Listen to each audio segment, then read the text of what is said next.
Mukunda jewellery హనుమకొండలోని అతిపెద్ద jewellery mart December 14న గొప్ప ప్రారంభం.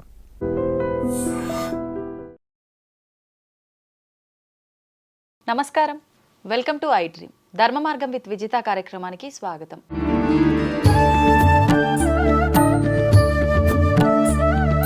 అయితే మనమంతా కూడా చాలా వరకు కొన్ని సందర్భాల్లో అనుకుంటూ ఉంటాము. ఏమని అంటే, మనం ఈ జన్మలో చేసిన తప్పులు పాప పుణ్యాల ఫలితం అనేది మరొక జన్మలో ఉంటుందా, ఉంటే అది ఎలా ఉంటుంది, నిజంగా మనం ఈ జన్మలో తప్పు చేస్తే అది మనకు ఒక పనిష్మెంట్ లాగా వస్తుందా, ఎలా వస్తుంది, నిజంగా లేదు అంటే ఈ జన్మలో చేసిన తప్పుకి ఈ జన్మలోనే మనం అనుభవిస్తామా, ఇలాంటి సందేహాలు అయితే చాలా మందిలో ఉంటుంటాయి.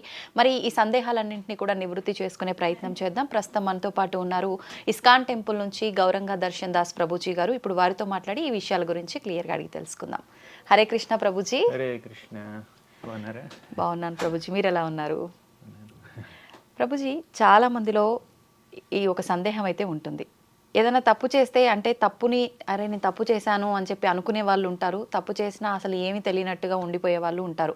అయితే తప్పు చేశాను అని అనుకునే వాళ్ళలో కొంతమంది అరే నేను ఈ తప్పు చేశా కదా, దీనికి పనిష్మెంట్ నాకు ఖచ్చితంగా ఉంటుందా, పెద్దవాళ్ళు చెప్తూ ఉంటారు తప్పు చేస్తే తప్పే వస్తుంది, మనం ఏ చేస్తే అదే తిరిగి వస్తుందని. ఖచ్చితంగా నేను ఈ జన్మలో అనుభవిస్తానా దానికి ఫలితం, లేదంటే నాకు మరుసటి జన్మలో కూడా ఈ ప్రభావం ఉంటుందా, ఇలాంటి సందేహం చాలా మందిలో ఉంటుంది. నిజంగా అలా ఉంటుందంటారా ప్రభుజీ? తప్పు చేసిన వ్యక్తి పశ్చాత్తాపడడం అనేది అదొక సివిలైజ్డ్ హ్యూమన్ బీయింగ్ ఉన్న నేచర్ అనమాట. తప్పు చేస్తే దాన్ని కప్పిపుచ్చుకోకుండా దానికి పశ్చాత్తాపడాలి, కొంచెం గిల్ట్ ఫీల్ అవ్వాలి, నేను తప్పు చేశానని తెలుసుకోవాలి, వ్యక్తపరచాలి. అంటే ఊరందరికి చెప్పాల్సిన అవసరం లేదు, అట్లీస్ట్ నిజాయితీ ఉండాలి కదా, దాన్ని ఏమంటారు, ఆత్మసాక్షి. అంతే. తప్పు చేశానని తెలుసుకున్న వ్యక్తి ఆ తప్పుని సరిదిద్దుకోవడానికి ప్రయత్నించాలి. కానీ కొన్ని తప్పులు సరిదిద్దుకోవడం కష్టం. ఒకసారి తప్పు జరిగిపోతే అంతే, కూరలో ఉప్పు ఎక్కువ వేస్తే ఇంక మళ్ళీ తీసేయలేరు దాన్ని. అవును, కొన్ని అండూ చేయలేం. అది కూర వరకు అయితే ఓకే, కానీ మనుషుల విషయానికి వస్తే మాత్రం ఇది చాలా ఇబ్బంది పెట్టేస్తుంది. ముఖ్యంగా రిలేషన్షిప్స్ అసలు మన మానవ సంబంధాలని, బాంధవ్యాలని, హ్యూమన్ రిలేషన్షిప్స్ ని ఒక మట్టి కొండతో పోల్చారండి. ఇప్పుడు మట్టి కొండ పగిలిపోయింది అనుకోండి, దాన్ని అతికించలేం. మళ్ళీ ఏదో కష్టపడి ఫెవిక్విక్ వాడి అతికించారు అనుకోండి, మీరు మళ్ళీ ఆ కొండని పని చేసే విధంగా చేశారు ఏదో ఒక విధంగా, అయినా కూడా ఆ కొండని చాలా కేర్ఫుల్గా హ్యాండిల్ చేయాలి. Handle with care. మళ్ళీ ఆ కొండకి చిన్న దెబ్బ తగిలిన, కాస్తైన దెబ్బ తగిలినా ఇంకా మళ్ళీ బియాండ్ రిపేర్, ఇంకా దాన్ని మళ్ళీ రిపేర్ చేయాలి. ఇంకా మన రిలేషన్షిప్స్ కూడా అంతే. మన సంబంధాల్లో, బాంధవ్యాల్లో ఏమైనా తప్పులు చేస్తే, అనరాని మాటలు ఏమైనా అంటే, చేయకూడని పనులు ఏమైనా చేస్తే, ముఖ్యంగా ఎదుటివారి నమ్మకాన్ని మనం భంగం చేస్తే, నమ్మక ద్రోహం చేస్తే అది చాలా పెద్ద తప్పు. అంటే ఇలా నడుస్తున్నారు, ఏదో కాలు తగిలింది, చేయి తగిలింది, అది చిన్న చిన్న పొరపాట్లు ఎవరైనా అర్థం చేసుకుంటారు, క్షమించేస్తారు. కానీ కొంచెం నమ్మించి మోసం చేయడం అనేది చాలా పెద్ద తప్పు అనమాట. అలా ఒక వ్యక్తి యొక్క మనసు విరిగిపోతే మళ్ళీ ఆ మనసుని అతికించాలంటే, మళ్ళీ ఆ రిలేషన్షిప్ ని రెస్టోర్ చేయాలంటే చాలా టైం పడుతుంది. అది చేసిన ఉపయోగము అవుతుంది అని కూడా చెప్పలేం. కరెక్ట్. అది జరగచ్చు, జరగకపోవచ్చు. కానీ ఇప్పుడు ఈ సంబంధాలని, బాంధవ్యాలని మనం ఎప్పుడు అలా ఉంచుకోవాలి, రిటైన్ చేసుకోవాలంటే మనకు కొంచెం ట్రైనింగ్ కావాలి. ఎటువంటి ట్రైనింగ్ అంటే, అప్బ్రింగింగ్ ఉంటుంది చూడండి, మన పెంపకం. ఆ పెంపకంలోనే ట్రైనింగ్ ఉండాలి. చిన్నప్పటి నుంచి తల్లిదండ్రులు పిల్లలకి మంచి విషయాలు నేర్పిస్తూ ఉంటే, వాళ్ళకి సద్బోధన ఇస్తూ ఉంటే, నిజాయితీగా ఉండాలి, కృతజ్ఞతతో ఉండాలి, ఎదుటివారిని అబద్ధాలు చెప్పకూడదు, ఎదుటివారిని నమ్మించి మోసం చేయకూడదు, ఇటువంటి మంచి సద్గుణాలు చిన్న పిల్లలకి చిన్నప్పటి నుంచి అలవాటు చేస్తే, పెద్దవాళ్ళు అలవాటు చేయడం అంటే కేవలం వాళ్ళకి చెప్పడం కాదు, ఆచరించి చూపిస్తే. ఆచరించి చూపిస్తే అది చూసి నేర్చుకుంటారు పిల్లలు. వారు మాట్లాడే తీరు కానీ, ఎదుటి వారితో నడుచుకునే విధానం కానీ, అవన్నీ పిల్లల మనసుల మీద ఇంపాక్ట్ అవుతుంటుంది. అప్పుడు వాళ్ళ యొక్క రిలేషన్షిప్స్ కూడా బాగుంటాయి. కానీ ఇప్పుడు ప్రస్తుత పరిస్థితుల్లో పిల్లలు మనం ఏది చేస్తే అది చేస్తారు, అది కరెక్టే, కానీ చెప్పింది చాలా వరకు వినకుండా మొండిగా ఉండే పిల్లల్ని ఎక్కువగా చూస్తున్నాం. మరి అటువంటి పిల్లల్ని మనం మార్చగలుగుతామంటారా? ఎలా మార్చొచ్చు అంటారు? ఇప్పుడు మీరు క్వశ్చన్ ఫస్ట్ లో చాలా ఎలాబరేట్ క్వశ్చన్ అడిగారు. పూర్వజన్మ గురించి కూడా ఈ క్వశ్చన్ కి దానికి సంబంధం ఉంది. ఇప్పుడు పిల్లలంటే సపోజ్ ఒక 10 ఏళ్ళ పిల్లాడు ఉన్నాడు అనుకుంది, 10 ఏళ్ల నుంచి మీరు తెలుసు, మీకు ఆ పిల్లాడు తెలుసు, కానీ ఆ బిడ్డకి వయసు 10 ఏళ్ళు మాత్రమే కాదు, ఆత్మకి అసలు వయసే లేదు, ఆత్మకి చావు లేదు, పుట్టుక లేదు. ఆ ఆత్మ ఈ శరీరంలోకి ప్రవేశించి 10 ఏళ్ళు అయింది.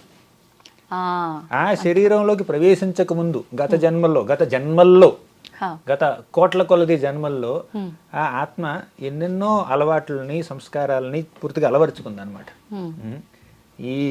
ఈ శరీరంలోకి, ఈ దేహంలోకి ప్రవేశించినటువంటి వ్యక్తి ఇంతకుముందు ఎన్ని దేహాల్లో, కుక్క జన్మలోనో, నక్క జన్మలోనో, పంది జన్మలోనో, దేవతలుగానో, లేదంటే మానవులుగానో, చేపలుగానో, గుర్రాలుగానో, వృక్షాలుగానో ఇంతకుముందు ఎన్నెన్నో జన్మలు అనుభవించారు. ఆ అనుభవంలో, ఆ అన్ని జన్మల్లో వాళ్ళు ఎంతో మందితో కొంచెం ఇంటరాక్షన్స్ జరిగినాయి, వాళ్ళకి ఎన్నెన్నో అలవాట్లు వచ్చినాయి, ఎన్ని స్వభావాలు వచ్చినాయి, నేచర్ ఒకటి ఎక్వైర్ చేసుకున్నారు. కొంతమంది ఇంట్రావర్ట్లుగా ఉండొచ్చు, కొంతమంది ఎక్స్ట్రావర్ట్లుగా ఉండొచ్చు, కొంతమంది బాగా టాలెంటెడ్గా ఉండొచ్చు, కొంతమంది మరి కొంచెం అజ్ఞానంగా ఉండొచ్చు. అవన్నీ పూర్వజన్మ నుంచి కూడా సంక్రమిస్తూ ఉంటాయి. పెంపకం ఒకటి, కానీ పూర్వజన్మ వాసనలు ఒకటి. ఆ పూర్వజన్మ వాసనలు చెడుగా ఉన్నాయి అనుకోండి, చెడుగా ఉంటే వాటిని ఈ ట్రైనింగ్, ఈ పెంపకం మార్చాలి. ఓకే. పూర్వజన్మ వాసనలు ఇంకా మంచిగా ఉన్నాయి అనుకోండి, దానికి మంచి పెంపకం తోడైతే వాళ్ళు మంచి హ్యూమన్ బీయింగ్స్ ఎదుగుతూ ఉంటారు. కానీ పూర్వజన్మ వాసనలు బాగున్నాయి, పెంపకం సరిలేదు అనుకోండి, వాళ్ళు పెరిగినటువంటి వాతావరణం సరిగ్గా లేదనుకోండి, చదివే స్కూళ్ళు కానీ, వాళ్ళకి వచ్చినటువంటి స్నేహితులు కానీ సరిగ్గా లేరనుకోండి, ఆ పూర్వజన్మ మంచి సంస్కారాలు కూడా తగ్గిపోతూ ఉంటాయి. అంటే ఇప్పుడు ఇక్కడ ఎక్కువ పాత్ర పూర్వజన్మ స్మృతులు తీసుకోవచ్చా, లేదంటే పెంపకం గురించి తీసుకోవచ్చా అంటారా? రెండింటికి వాటి యొక్క ఇన్ఫ్లుయెన్స్ వాటికి ఉంటుంది. ఇప్పుడు దేన్ని తక్కువ అంచనా వేయలేం మనం, సమతూకం అనమాట. ఈ జన్మలోనే ఒక వ్యక్తి 10th క్లాస్ వరకు ఒక స్కూల్లో చదివాడు, ఇంటర్మీడియట్కి ఇంకో స్కూల్కి వెళ్ళాడు. ఇప్పుడు ఇంటర్మీడియట్ కొత్త స్కూల్లో, కొత్త కాలేజీలో ఇచ్చే ట్రైనింగ్ ఆ స్టూడెంట్ మీద ఒక ఇన్ఫ్లుయెన్స్ ఉంటుంది. కానీ 10th వరకు చదివినటువంటి ఆ అంబియన్స్ కూడా వాళ్ళని ఇన్ఫ్లుయెన్స్ చేస్తుంది కదా, ఖచ్చితంగా. అది అంటే ఆ స్కూల్లో ట్రైనింగ్ ఇవ్వట్లేదని అనలేం. అవును, ట్రైనింగ్ మంచిగా ఇచ్చినా కూడా వాడు ఇంతకుముందు సరిగ్గా చదవకపోతే అది ఇన్ఫ్లుయెన్స్ చేస్తుంది. ఇక్కడ ట్రైనింగ్ సరిగ్గా లేకపోయినా కూడా ఇంతకుముందు బాగా చదివినటువంటి అలవాటు ఉంటే అది ఉపయోగపడుతుంది కూడా. సో మన పూర్వజన్మ వాసనల్ని ఉంటాయి, వాసనలు మనల్ని ప్రభావితం చేస్తుంటాయి. ఈ జన్మలో మనకి జరిగేటటువంటి, మనకి దొరికేటటువంటి పెంపకం కానీ, ట్రైనింగ్ కానీ మనల్ని ఇన్ఫ్లుయెన్స్ చేస్తుంది. అయితే ప్రభుజీ, కొన్ని సందర్భాల్లో పేరెంట్స్ విషయానికి వస్తే చాలా పద్ధతిగా, చాలా అమాయకంగా పిల్లల్ని చాలా చక్కగా అల్లారు ముద్దుగా పెంచుతుంటారు, చాలా పద్ధతిగానే ఉంటారు. కానీ పిల్లల విషయానికి వస్తే మాత్రం అంత మంచి పెంపకంలో ఇంత వెధవగా తయారయ్యాడు ఏంటి వీడు అనే రకంగా ఉంటారు కొంతమంది పిల్లలు. ఎందుకుంటారంటారు వాళ్ళు మరలా? ఇక్కడ ఆ ప్రభావం ఎక్కువగా పడిందంటారా? Okay, okay. అంటే రెండిటికి వాటి పాత్ర వాటికి ఉంటుంది. కానీ ఇంతకు ముందు జన్మలో ఉన్నటువంటి ఆ వాసనలు చాలా స్ట్రాంగ్ గా ఉన్నాయి అనుకోండి, ఇప్పుడు ఈ కొత్త జన్మలో ఉన్నటువంటి పెంపకం వీక్ అయిపోతుంది, దాని స్ట్రెంగ్త్ ఇది వీక్ అయిపోతుంది అనమాట. అది సో మొత్తానికైతే ఉంటుంది ఈ పూర్వజన్మ స్మృతుల యొక్క ఎఫెక్ట్, చేసిన కర్మల యొక్క ప్రభావం అయితే ఖచ్చితంగా మరుసటి జన్మలో ఉంటుంది. మనస్తత్వం మీద, మన పనుల మీద, మన ఆలోచనల మీద, మన కోరికల మీద ఖచ్చితంగా అది ప్రభావం చూపిస్తుంది అన్నమాట. ఈ ప్రభావం మరొక జన్మ పైన పడకుండా ఉండాలి అన్నా, లేదు ఈ జన్మలోనే అనుభవించకుండా ఉండాలి అన్నా మన చేతుల్లో ఏమైనా ఉందా? చాలా ఉంది. ఏముంది ప్రభుజీ? ఏం చేయొచ్చు? ఏమి చేయొచ్చు అంటే, మనం ఒక ఆధ్యాత్మిక మార్గాన్ని ఎన్నుకొని భగవంతుడి యొక్క భక్తి సాధన చేస్తే, భక్తి సాధన అంటే శ్రవణం, కీర్తనం, స్మరణం, ఇంతకుముందు మనం చెప్పుకున్నాం. అలా భగవంతుడి లీలలను వినడం, భగవంతుడి నామాలను జపించడం, భగవంతుడిని స్మరించుకోవడం, అలా ఒక స్పిరిచువల్ వైబ్రేషన్స్ మనం అలవర్చుకుంటే ఈ స్పిరిచువల్ కల్చర్ అంతా మనకున్నటువంటి ఆ మెటీరియల్ కల్చర్ని కౌంట్రాక్ట్ చేసేస్తుంది అనమాట. ఇప్పుడు మీరు క్లీన్ చేయాలంటే బాగా మురిగ్గా ఉంది అనుకోండి, ఏదో డిటర్జెంట్ వేస్తే క్లీన్ చేస్తారు కదా, అలాగే మనం మన పాపపుణ్యాలను పూర్తిగా ప్రక్షాళన చేయాలంటే మనకి సరైనటువంటి ఒక ఆధ్యాత్మిక మార్గం కావాలి. భక్తి మార్గాన్ని మనం ఆచరిస్తే అప్పుడు ఈ గత జన్మ స్మృతులు కానీ, ఆ వాసనలు కానీ, కర్మ కానీ, అది పుణ్యకర్మ కావచ్చు, పాపకర్మ కావచ్చు, రెండింటిని పటాపంచలు చేసేస్తుంది భక్తి కర్మ. అయితే ఇప్పుడు ఎవరికి తోచిన విధంగా వాళ్ళు భక్తిని చూపించుకుంటుంటారు. మీరు ఇందాక అన్నట్టుగా స్మరణం, కీర్తనం, ఇట్లా నవవిధ భక్తి మార్గాల్లో ఏదో ఒక రూపంలో చూపించుకుంటుంటారు. అయితే ఒక నలుగురిని తీసుకున్నప్పుడు నలుగురు 4 రకాలుగా అన్నీ సేమ్ ఆచరించినా కూడా విధానాలు ఒక్కొక్కరు ఒక్కొక్క రకంగా ఉంటారు. కొంతమంది అతిగా ఇన్వాల్వ్ అయిపోతుంటారు, కొంతమంది అసలు పట్టించుకోకుండానే ఉంటారు, కానీ వాళ్ళ భక్తిని ఏదో ఒక రూపంలో తెలియజేసుకుంటూనే ఉంటారు. రకరకాలుగా ఉంటారు ఒక నలుగురిని తీసుకుంటే. అసలు నిజమైన భక్తుడు అంటే ఎవరంటారు ప్రభుజీ? అది భావన మీద ఆధారపడి ఉంటుంది. భక్తుల యొక్క ప్రవర్తన వేరుగా ఉండొచ్చు, వారి యొక్క ఫేవరెట్ డివోషనల్ యాక్టివిటీ వేరుగా ఉండొచ్చు. కొంతమందికి పూజలు పునస్కారాలు ఇష్టం, కొంతమందికి శాస్త్ర పఠనం ఇష్టం, కొంతమంది టైం దొరికితే చాలు జపమాలు చేసుకుని జపం చేస్తూ ఉంటారు. హరే కృష్ణ కృష్ణ కృష్ణ హరే హరే, లేదంటే ఓం నమో నారాయణ, ఏదో ఒక మంత్రాన్ని ఓం నమో భగవత్ వాసుదేవ జపిస్తూ ఉంటారు. అంటే వారికి ప్రియమైనటువంటి భక్తి యోగ విధానం వేరుగా ఉండొచ్చు, వారి యొక్క టెంపర్మెంట్, వారి యొక్క అలవాట్లు వేరుగా ఉండొచ్చు, వారి యొక్క మనస్తత్వం వేరుగా ఉండొచ్చు. కానీ వారి మనసులో ఉన్నటువంటి భావన ఏమిటి? భగవంతుడికి ఒక అంకిత భావంతో, సేవాభావంతో, నిస్వార్థ భావంతో సేవ చేయాలనుకుంటున్నారా, లేదంటే ఏదైనా ప్రతిఫలాన్ని ఆశిస్తున్నారా? కొంతమంది భక్తి చేస్తారు ఎదుటి వారి మీద పగ తీర్చుకోవడం కోసం, చాలా ఇంకొకరు చెడుని కోరుకుని చేస్తారు. భక్తి కూడా 3 రకాలండి, చాలా రకాలు ఉంది, 3 రకాలు చెప్తాను. ఇప్పుడు ఈ చెడు కోరుకోవాలని చేసే వాళ్ళకి భగవంతుడు సపోర్ట్ చేస్తారంటారా? చెడుగా అంటే ఒక రకంగా చేస్తాడు, వాళ్ళు చేసినటువంటి భక్తికి ప్రతిస్పందిస్తూ చేస్తాడు, కానీ వారి యొక్క మనస్తత్వాన్ని హర్షించడు. 3 రకాల భక్తులు ఏమిటంటే తామసిక భక్తి, రాజసిక భక్తి, సాత్విక భక్తి. ఈ 3 రకాల భక్తులకి అతీతమైనది నిర్గుణ భక్తి. తామసిక భక్తి అంటే తమో గుణంలో చేసే భక్తి, అంటే భగవంతుని ఆరాధిస్తున్నారు వాళ్ళు, కానీ ఎవరి మీద పగ తీర్చుకోవడం కోసం, ఎదుటి వారి పట్ల ఈర్ష్య, ద్వేషం, అసూయ ఇటువంటి భావనలతో చేస్తున్నారు, దుర్భావనలతో చేస్తున్నారు. ఎవరినో ఓడించాలని, ఎవరినో అధిగమించాలని, ఎవరినో కిందకి లాగాలని, ఇటువంటి మనస్తత్వంతో వాళ్ళు భక్తి చేస్తున్నారు, పూజ చేస్తున్నారు, జపం చేస్తున్నారు, తపం చేస్తున్నారు, కానీ మనస్తత్వం మాత్రం అలా ఉంది, పగ ఉంది లోపల. అది తమోగుణం భక్తి. ఇక రాజసిక భక్తి అంటే ఏదో పెద్ద సాధించాలని, ఎవరి మీద పగలేకపోవచ్చు, కానీ నేను బాగా సాధించాలి, నాకు బాగా డబ్బు కావాలి, బాగా పలుకుబడి కావాలి, పేరు కావాలి, ప్రతిష్ట కావాలి, ఇటువంటి ఆలోచనలతో వాళ్ళు భక్తి చేస్తున్నారు. అంటే ఏదో ఆశిస్తున్నారు, ఏదో సాధించాలన్నటువంటి ఆశ. అది మంచిది కావచ్చు, మంచిది కాకపోవచ్చు, కానీ వాళ్ళ యొక్క ఫోకస్ ఏంటంటే దేవుడి మీద కాకుండా వారి లక్ష్యం మీద ఉంది, అది భౌతిక లక్ష్యం మీద ఉంది. ఇది కరెక్టే అంటారా? కరెక్ట్ కాదు, అందుకే దీన్ని రాజసిక భక్తి అంటారు. కానీ లైఫ్ లో ప్రతి ఒక్కరికి ఒక లక్ష్యం ఉండాలి అంటుంటారు కదా. ఆ లక్ష్యం ఆధ్యాత్మిక లక్ష్యం అయితే పర్వాలేదు, ఓకే. కానీ భౌతిక లక్ష్యం అయితే, ఇప్పుడు ఈ భౌతిక జగత్తులో మీరు ఎంత డబ్బు సంపాదించినా వదిలిపెట్టాల్సిందే కదా. అవును, ఉన్నంత వరకే అనుభవించాలి, అంతే. ఎన్ని మెడల్స్ వచ్చినా, అవార్డులు వచ్చినా కూడా వదిలిపెట్టాల్సిందే కదా, అంతే. ఇప్పుడు దాన్ని మీ జీవిత లక్ష్యంగా పెట్టుకుంటే ఎలా? అంటే ఏదో ఒకటి సాధించాలి. ఏది ఈ జీవితం మనం జీవిస్తున్నాం కాబట్టి ఇక్కడ సర్వైవ్ అవ్వడం కోసం మీకు డబ్బు కావాలి, లేకపోతే వసతులు కావాలి, ఒక సొంత ఇల్లు కట్టుకోవాలి, మీకు లక్ష్యం కావచ్చు, కానీ అది అంతిమ లక్ష్యం కాకూడదు. ఇప్పుడు ఇల్లు ఎందుకు, కొత్త ఇల్లు 4 అంతస్తులు మేడ కట్టారు, అది దేనికి? మీరు నివసించడం కోసం, అంతే, ఒక సౌకర్యం, అంతే. కానీ ఆ ఇంటిని విడిచిపెట్టాలి కదా. ఇప్పుడు ఏ లక్ష్యాన్ని అయితే మీరు సాధించిన తర్వాత మళ్ళీ విడిచిపెట్టాల్సి వస్తుందో ఆ లక్ష్యం అంతిమ లక్ష్యం కాదు కదా. మరి అంతిమ లక్ష్యం అంటే ఏంటి? అంతిమ లక్ష్యం అంటే మిమ్మల్ని ఎప్పుడు విడిచిపెట్టదు. మీరు సాధించినటువంటి ఆ సాధన, మీరు సాధించినటువంటి ఆ లక్ష్యం జీవితాంతం మాత్రమే కాదు, జీవితానికి అతీతంగా కూడా మీతోనే ఉంటుంది, ఎటర్నల్ గా, శాశ్వతంగా మీతో ఉంటుంది. అదే భక్తి. భగవంతుడి పట్ల ప్రేమ, ఆయన పట్ల మన ఆప్యాయత, దాన్ని గనక మనం సాధించుకుంటే అది మనల్ని ఈ జనన మరణ చక్రాలకు అతీతులను చేస్తుంది అనమాట. అంటే ఏ లక్ష్యం సాధించినా అది ఈ జీవితానికి పరిమితం అయితే, అది లిమిట్ అక్కడ ఉండిపోతే ఇంకా అది పెర్మనెంట్ కాదు కదా, అది టెంపరీ. 10 ఏళ్ళు, 20 ఏళ్ళు, 50 ఏళ్ళు ఉంటారు, 100 ఏళ్ళు ఉంటారు, 100 ఏళ్ళ విడిచిపెట్టాల్సిందే కదా. అంటే ఆ లక్ష్యం ఆ 100 ఏళ్ళకి మాత్రమే పరిమితం, కానీ 100 ఏళ్ళకి అతీతంగా ఏదైనా లక్ష్యం ఉందా? ఇప్పుడు భక్తి అంటే, ఇప్పుడు ఈ జీవితంలో మీరు భక్తిలో ఒక 50% పురోగతి పొందారు. భక్తి అంటే భగవంతుడి పట్ల ప్రేమ పొందడం, అది భక్తి యొక్క లక్ష్యం. భక్తి మార్గం యొక్క లక్ష్యం ఏమిటంటే భగవంతుణ్ణి నిస్వార్థంగా ప్రేమించగలగడం, ఆయన ప్రేమని, ఆయన యొక్క ఆప్యాయతని ఆస్వాదించగలగడం. ఈ ప్రపంచంలో ఎవరు ఏ పనులు చేసినా కూడా ఆ ప్రేమ కోసం చేస్తున్నారండి, ఆ ప్రేమలో కలిగే ఆనందం కోసం చేస్తున్నారు. మీరు ఎన్ని లాజిక్ మాట్లాడినా ఆ ఎమోషన్ సాటిస్ఫై అవ్వకపోతే లాజిక్ వేస్ట్ అన్నమాట. వేస్ట్. అందరికి ఆ ఎమోషనల్ సాటిస్ఫాక్షన్ కావాలి. చాలా మంది దాన్ని డబ్బులో చూసుకుంటుంటారు, పేరు ప్రతిష్టలో చూసుకుంటుంటారు, రిలేషన్షిప్స్ లో చూసుకుంటారు. అవును. అది అలా మనకు భగవంతుడితో ఒక పెర్మనెంట్ రిలేషన్షిప్ ఉంది. ఆ పెర్మనెంట్ రిలేషన్షిప్ లో ఉన్నటువంటి ఆ లవ్ ఎఫెక్షన్ ని, ఆ ప్రేమని, ఆప్యాయతని ఆస్వాదించడం భక్తి మార్గం యొక్క ధ్యేయం, ఆధ్యాత్మిక మార్గం యొక్క ధ్యేయం. Okay okay.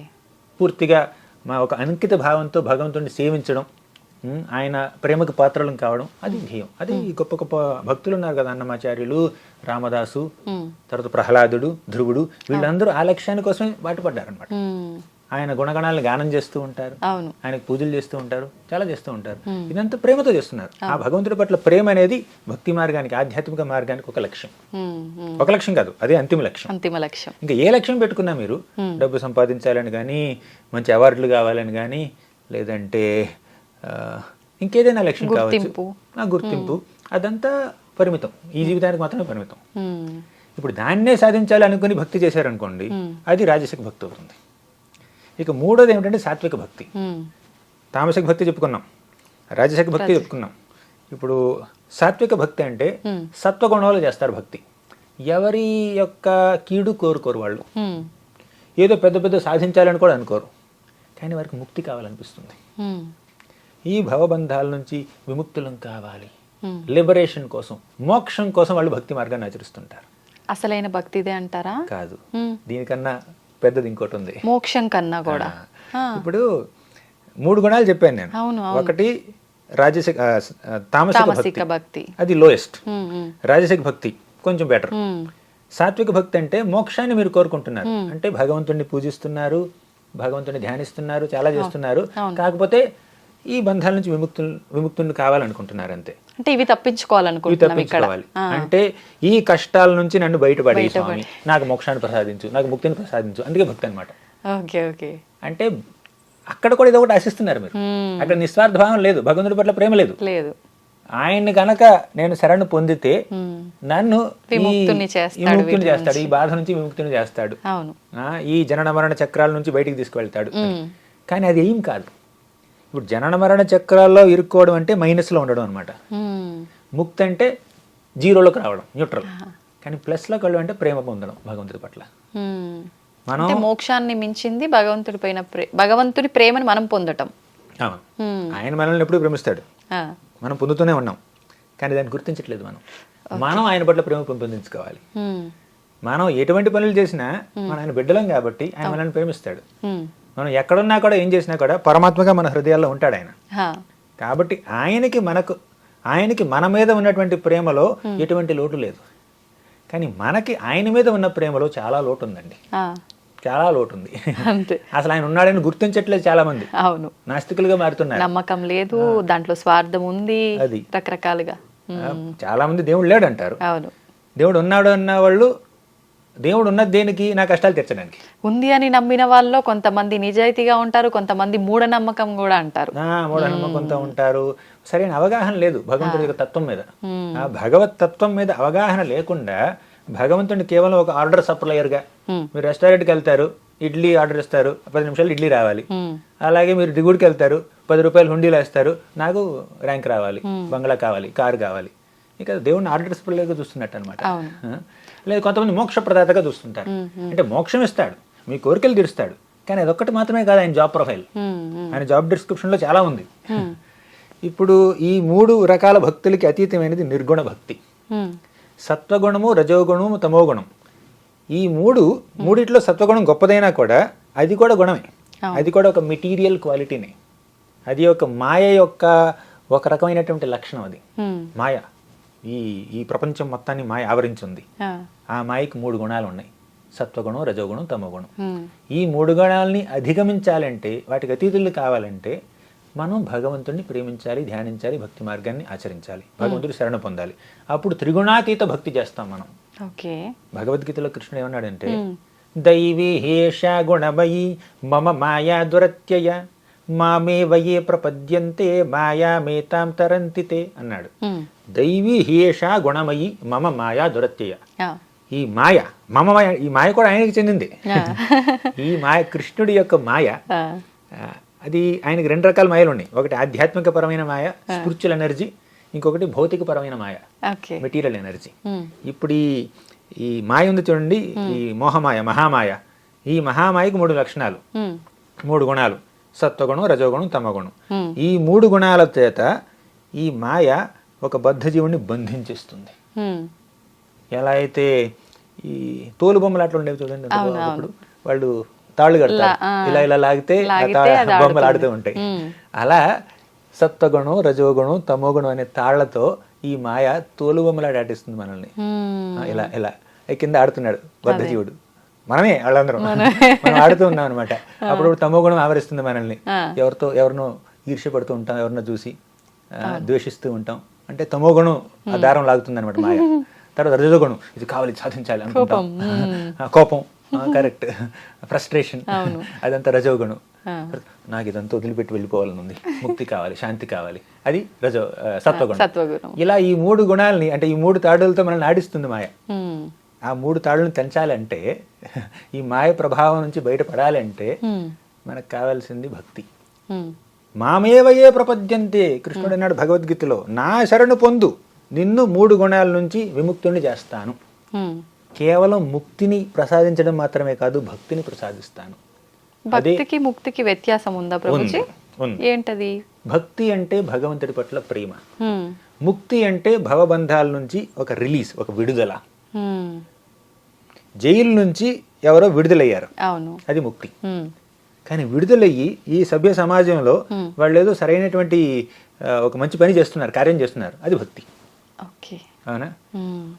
ఇప్పుడు ఒక వ్యక్తి, నేను జైల్లో లేను, నేను ముక్తుణ్ణి అంటే సరిపోదు కదా. సరే, జైల్లో లేవు, కరెక్టే, బాగానే ఉంది. జైలు నుంచి విడుదలయ్యావు, తర్వాత ఏం చేస్తున్నావు? ఏమైనా పనికొచ్చే పని చేస్తున్నావా? ఆనందం కలిగించే పని చేస్తున్నావా? అంటే ముక్తి అనేది కేవలం భవబంధాల నుంచి, కష్ట సుఖాల నుంచి, ఈర్ష్య, అసూయ, ద్వేషాల నుంచి పూర్తిగా విముక్తులం కావడం. కానీ కేవలం ఏది మనకి అవసరం లేదో, ఏది మనకి హాని కలిగిస్తుందో దాని నుంచి విముక్తులైతే సరిపోదండి. ఏది మనకి మంచి చేకూరుస్తుందో దాన్ని మనం ఆలింగనం చేసుకోవాలి, అది భక్తి. అంటే భగవత్ ప్రేమను సంపాదించడం భక్తి, ఈ భవబంధాల నుంచి విడుదల కావడం ముక్తి. అంటే ఇప్పుడు ముక్తి పొందడం వల్ల మోక్షాన్ని పొందవచ్చా, లేదంటే మోక్షం ఒకటేనండి? ఒకటే. ఓకే. ముక్తి 5 రకాలు. భాగవతంలో ఒక శ్లోకం వస్తుంది, సాలోక్య సారిష్టి సామీప్య సారూప్యైకత్వమప్యుత దీయమానం న గృహణంతి వినా మత్సేవనం జనాః. సాలోక్య ముక్తి అంటే భగవంతుడు ఏ లోకంలో ఉన్నాడో ఆ లోకానికి వెళ్ళడం. మీరు విష్ణుదూతల్ని బొమ్మలు చూసుంటారు కదా, విష్ణుదూతలు ప్రత్యక్షంగా చూశారని అడగను నేను, కానీ బొమ్మలనే చూసుంటారు కదా. అంటే విష్ణుమూర్తి ఎలా అయితే చతుర్భుజ రూపంలో ఉంటాడో, నీలిమేఘ ఛాయలో ఉంటాడో, పట్టు పీతాంబరం ధరిస్తాడో, అలాగే కొంతమంది విష్ణుదూతలు కూడా అలాగే 4 చేతులతో నీలిమేఘ ఛాయలో, తర్వాత పట్టు పీతాంబరంతో ధరించి చక్కగా ఆయన ఎలా ఉంటాడో ఆ వాళ్ళు కూడా అలాగే ఉంటారు. దాన్ని సారూప్యముక్తి అంటారు.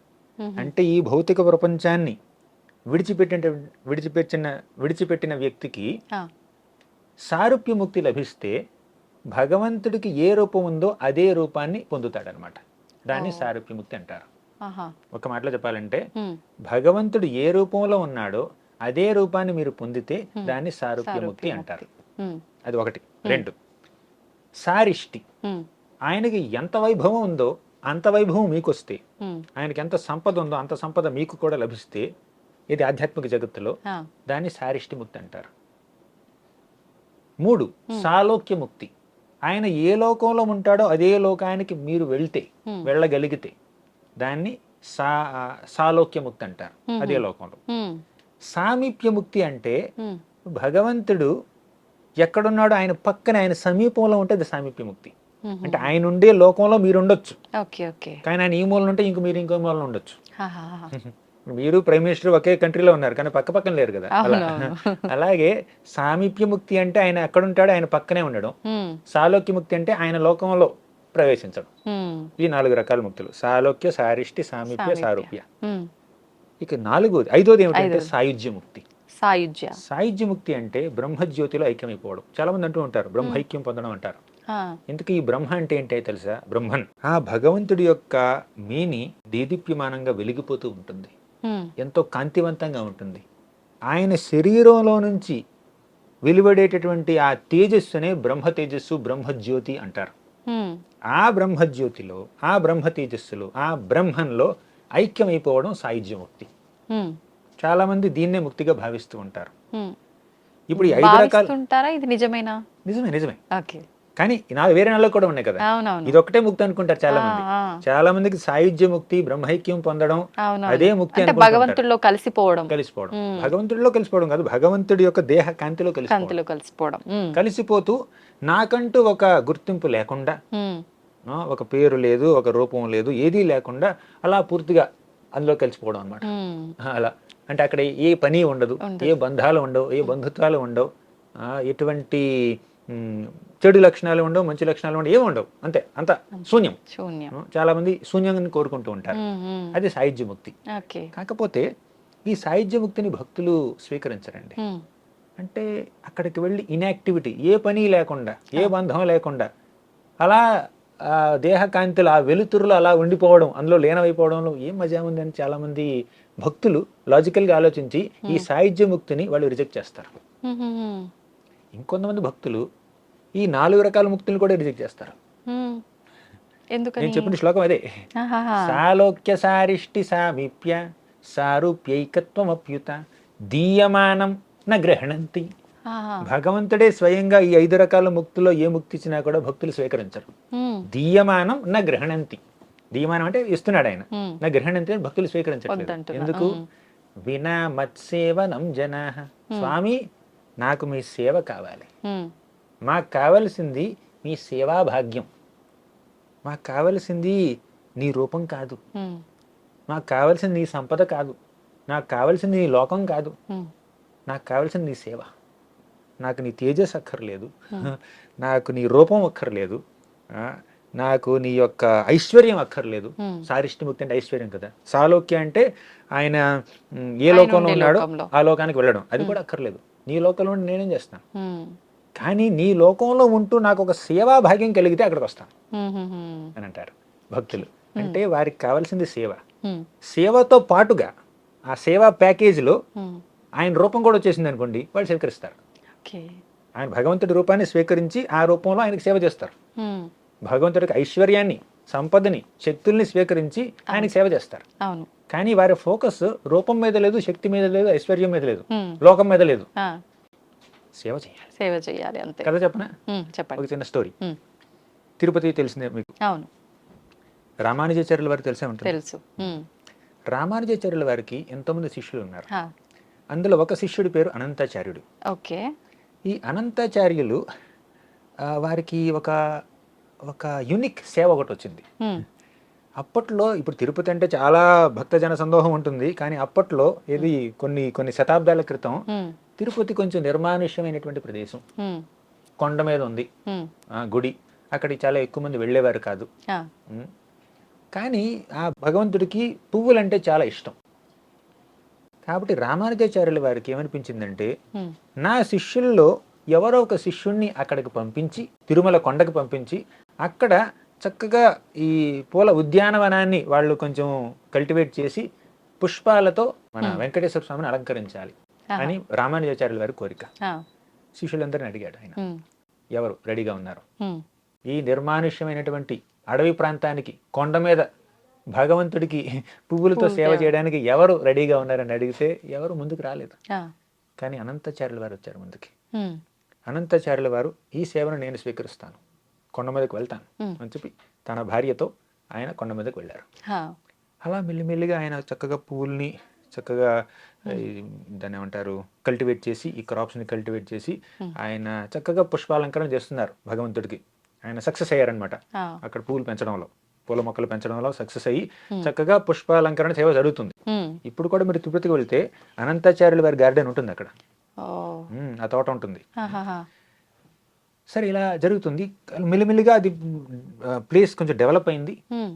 తర్వాత అక్కడ చాలా మంది భక్తులు వస్తూ ఉన్నారు. అనంతాచార్యులకి చాలా మంది శిష్యులు వచ్చారు. ఆయన రామానుజాచార్యుల వారి శిష్యుడు, ఆయనకి చాలా మంది శిష్యులు ఉన్నారు ఇప్పుడు. అలా ఒకరోజు ఆయన చక్కగా తులసి వనంలోకి వెళ్ళి ఆ తులసి దళాల్ని అలా సేకరిస్తున్నారు, పువ్వులు సేకరిస్తున్నారు సేవ కోసం, ప్రతిరోజు చేసే సేవ. ఒకసారి ఒక పాము కాటేసింది ఆయన్ని, అనంతాచార్యులు. అనంతాచార్యులు. ఇది పుష్పాల సేవ చేస్తున్న సమయంలో, ఆహా. ఆ పువ్వులు కోయడానికి వెళ్తున్నటువంటి సమయంలో ఒక పాము కాటేసింది. ఉమ్. ఈ శిష్యులందరూ చూశారు. గురువుగారు ఏం చేస్తున్నారు, అనంతాచార్యుల వారు పాము కాటేసినా కూడా ఇక ఆయన సేవ కంటిన్యూ చేస్తున్నారు. ఉమ్. అప్పుడు ఈ శిష్యులందరూ వెళ్ళి అడిగారు, స్వామి గురువుగారు మీరేమిటి పాము కాటేసినా కూడా సేవ చేస్తున్నారు, కొంచెం ముందు వేసుకున్నానంటే, గురువుగారు నేను సేవలో చాలా బిజీగా ఉన్నాను అని అనంతాచార్యుల వారు ఆయన సేవకు కొంచెం కూడా ఆటంకం కలిగించకుండా కొనసాగించారు. ఈ శిష్యులు అడుగుతున్నారు, పాము కాటేసింది ముందు తీసుకోండి అని, ఒప్పుకోవట్లేదు. ఇక వీళ్ళు ఏం చేస్తున్నారంటే, ఈ శిష్యులందరూ మన వెంకటేశ్వర స్వామి విగ్రహం ముందుకు వెళ్ళి ఆయన్ని వేడుకున్నారు, స్వామి మా గురువు గారు మీ సేవలో పూర్తిగా నిమగ్నం అయిపోయి పాము కాటేసినా కూడా పట్టించుకోకుండా సేవ చేస్తున్నారు, ముందు వేసుకోవట్లేదు, మీరే ఆయనకి చెప్పాలి అని వేడుకున్నారు. అప్పుడు విగ్రహం మాట్లాడింది. స్వామివారు, వెంకటేశ్వర స్వామివారు స్వయంగా మాట్లాడి, పిలవండి అనంతాచార్యుల వారిని నా సమక్షంలోకి పిలవండి అన్నారు. అప్పుడు అనంతాచార్యుల వారు మన వెంకటేశ్వర స్వామి ఎదురుగా వచ్చారు. అప్పుడు సాక్షాత్తు స్వామివారు అడిగారు, ఏమిటి అనంతాచార్య, పాము కాటేసినా కూడా నువ్వేమిటి ముందు తీసుకోవట్లేదంట, వెంటనే నువ్వు మందు వేసుకోవాలి, ఎందుకంటే నీ ఒంట్లో విషం ఉంది, ఆ విషయానికి విరుగుడు కావాలి అంటే. అనంతాచార్యుల వారు ఏమన్నారంటే, స్వామి మీరు ఏ విషయం గురించి మాట్లాడుతున్నారు, అరిషడ్వర్గాలు అన్న విషయం ఆల్రెడీ నా శరీరంలో ఉంది, కామ క్రోధ లోభ మోహ మదమాత్సర్యాలు నా హృదయంలో ఉన్నాయి, ఇంతకన్నా గొప్ప విషయం ఆ పాముది. ఒకవేళ ఆ పాము విషం నాలోనే ఉన్నటువంటి అరిషడ్వర్గాలు అనే విషం కన్నా గొప్ప విషయం అయితే అప్పుడు నేను చచ్చిపోతాను. అప్పుడు ఈ ఆధ్యాత్మిక జగత్తుకి భౌతిక జగత్తుకి మధ్యలో ఉన్నటువంటి ఆ విరజానిధిలో నేను స్నానం చేసి నీ సన్నిధికి చేరుకొని వైకుంఠంలో నీకు సేవ చేస్తాను. ఒకవేళ నాలో ఉన్నటువంటి విషయం ఆ పాము విషం కన్నా ఎక్కువ పవర్ఫుల్ అయితే అప్పుడు నేను చావను. అప్పుడు ఇక్కడ స్వామి పుష్కరిణిలో స్నానం చేసి నీ విగ్రహ రూపానికి ఆరాధన చేస్తాను. కాబట్టి నేను చనిపోయినా చనిపోకపోయినా నా యొక్క జాబ్ డిస్క్రిప్షన్లో చేంజ్ లేదు, అంటే నేను చేసే పనిలో ఎటువంటి వ్యత్యాసం లేదు. సేవ ఎక్కడ చేస్తున్నాను లేదంటే అక్కడ చేస్తాను. సేవ వైకుంఠంలో చేసిన, ఈ భూలోక వైకుంఠమైనటువంటి తిరుపతిలో తిరుమలలో చేసిన తేడా లేదు. నీ విగ్రహ రూపానికి సేవ చేసిన, సాక్షాత్తు నీకే అక్కడ వైకుంఠంలో సేవ చేసిన తేడా లేదు. కాబట్టి నన్ను ముందు తీసుకో అది తీసుకో అని చెప్పి డిస్టర్బ్ చేయొద్దు, నేను సేవలో లీనమై ఉన్నాను అని చెప్పి ఆయన సేవ చేసుకున్నాడు. అంటే భక్తులకు కావాల్సింది సేవ అండి. సేవ, ఆ సేవ వైకుంఠంలో ఉండొచ్చు, ఈ భూలోకంలో ఉండొచ్చు, ఇంకెక్కడైనా ఉండొచ్చు, కానీ వారికి కావాల్సింది సేవ. మోక్షంలో వారు ఆనందం పొందరు, మోక్షంలో సాయుధ్య మోక్షంలో ఇంకా ఈ అన్నింటి నుంచి విముక్తి పొందడం.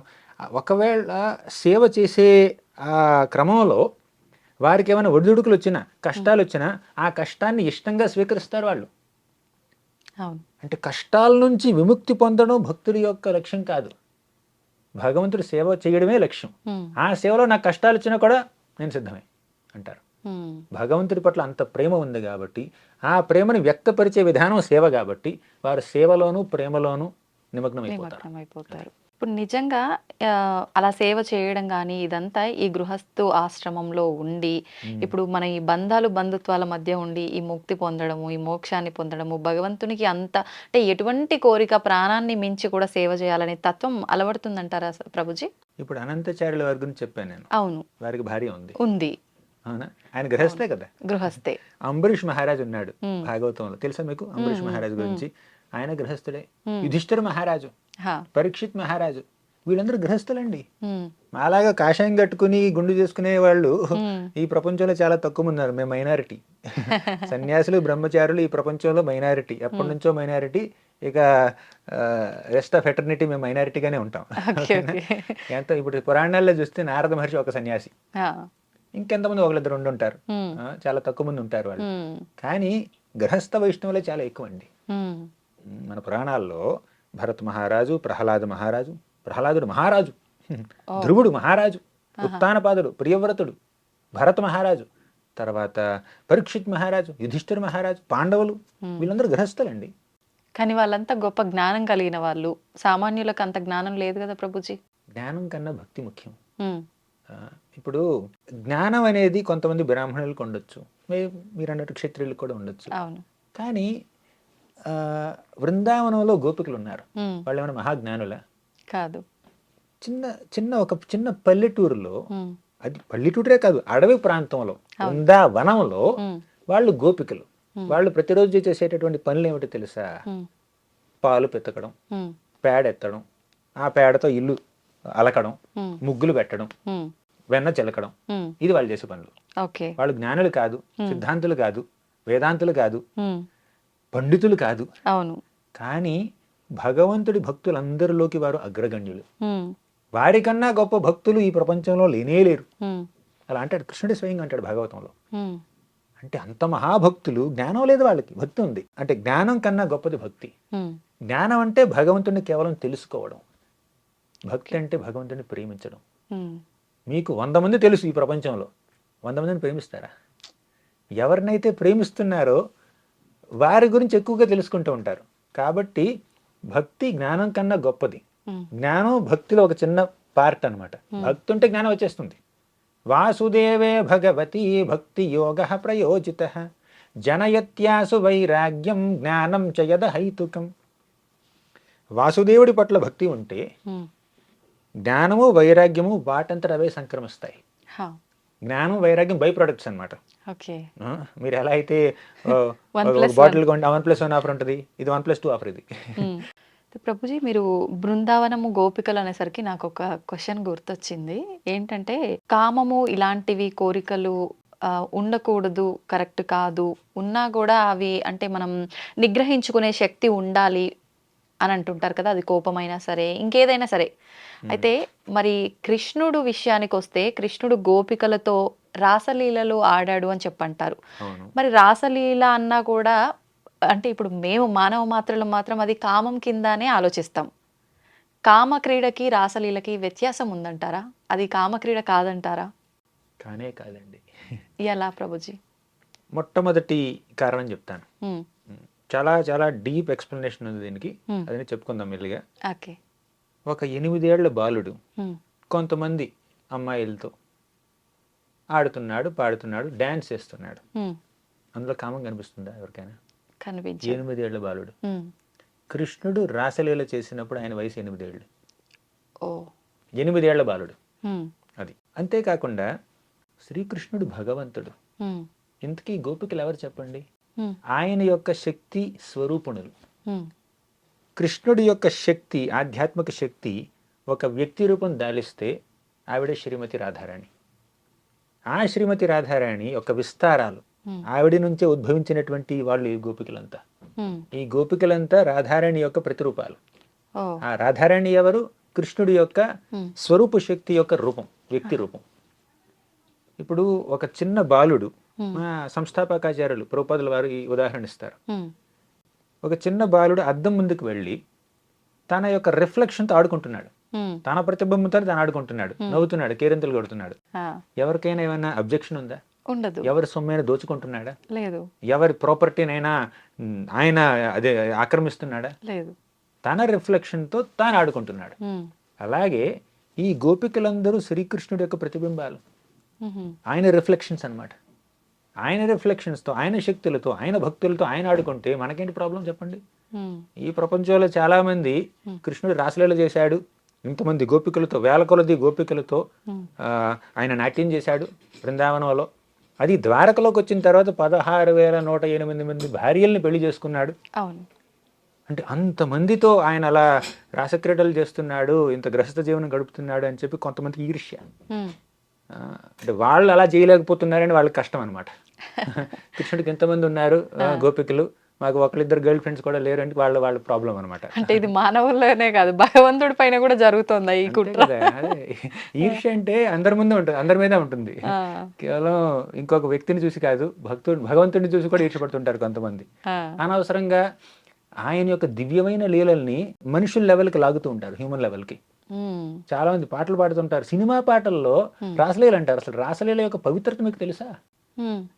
ఊరికే హీరో హీరోయిన్ పాట పాడుకుంటే, డ్యూట్ చేసుకుంటే అందులో రాసలీల ఉన్న మాట పెడితే ఎంత పాపం అది. దాన్ని అనవసరంగా రాసలీల అని చెప్పేసి అంటే వస్తారు. ఇది రాసలీల, ఇది రాస్కలీల అంటారు మా ప్రభుపాదుల వారు. కానీ ఇది కామక్రీడ, అది ప్రేమ క్రీడ. ప్రేమ అంటే బంగారం, కామం అంటే ఇనుము.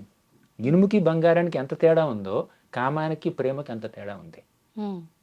ఇక్కడ ఈ ప్రపంచంలో మానవ మాత్రలు చేసుకునేటటువంటి ఈ కామక్రీడని మనం భగవంతుడికి, ఆయన యొక్క శక్తి స్వరూపణులైనటువంటి గోపికలకి, లేదంటే ఈ అష్టభార్యలకు కానీ 16,108 భార్యల మధ్యలో జరిగేటటువంటి ఆ లీలలతో పోలిస్తే అది మహాపరాధం అవుతుంది.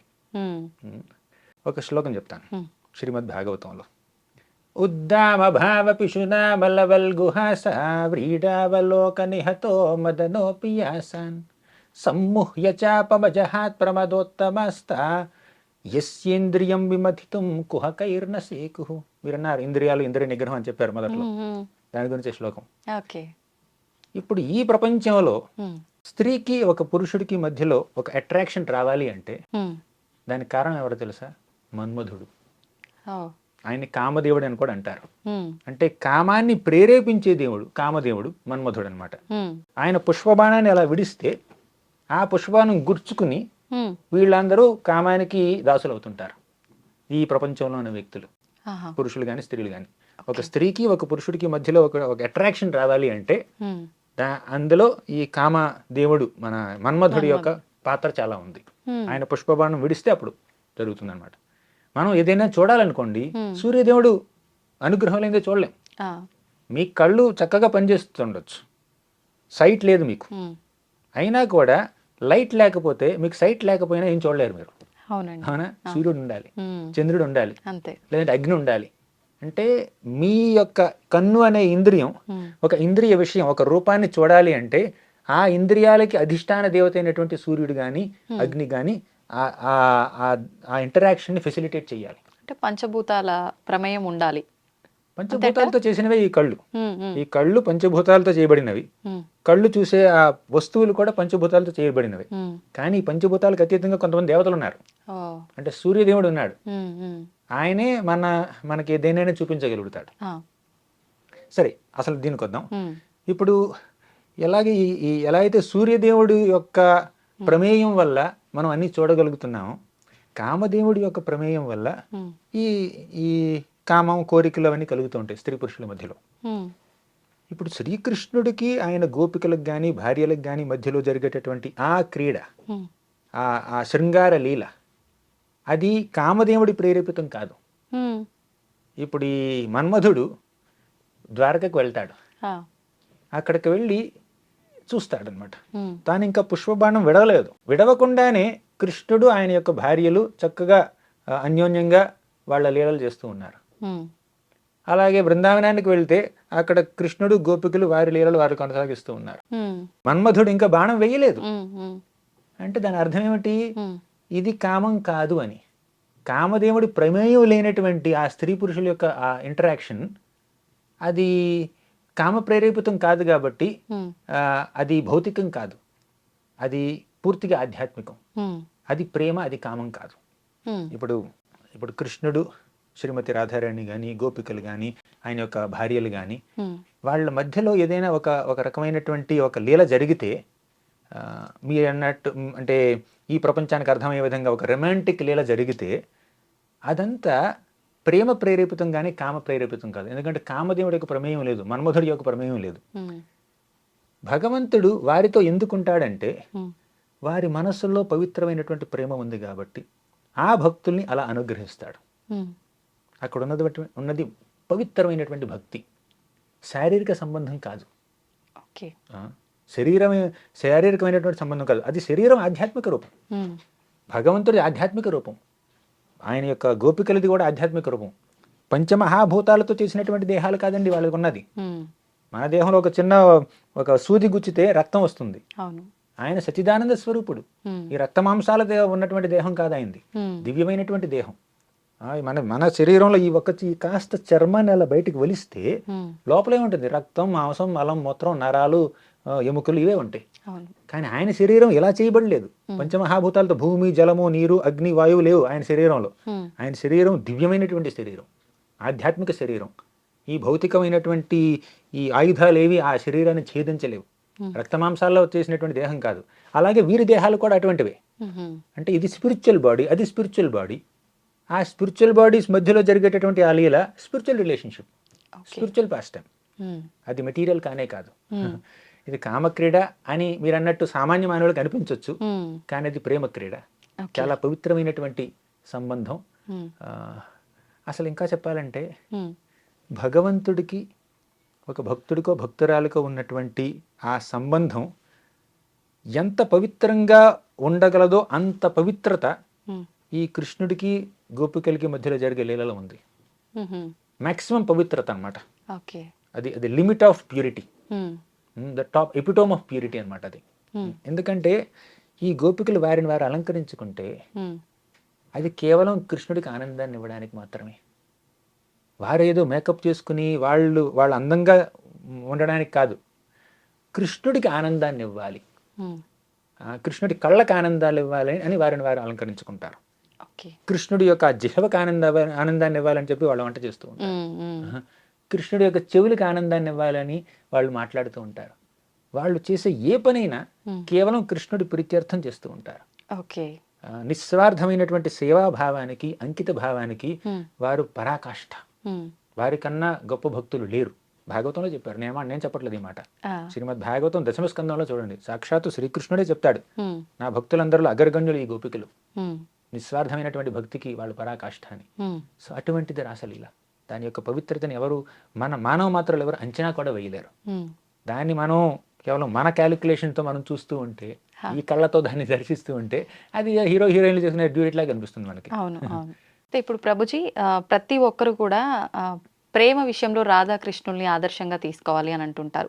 ఇప్పుడు మానవ మాతృలకు ప్రేమ అనగానే ఇందాక మీరు అన్నట్టు ఆ బాణాలు ఇవన్నీ ఏముంటాయో తెలియదు కానీ ఒకరిని చూసి ప్రేమ కలిగింది అని అంటే అందరూ కోరికతో ప్రేమించే వాళ్ళే ఉండరు.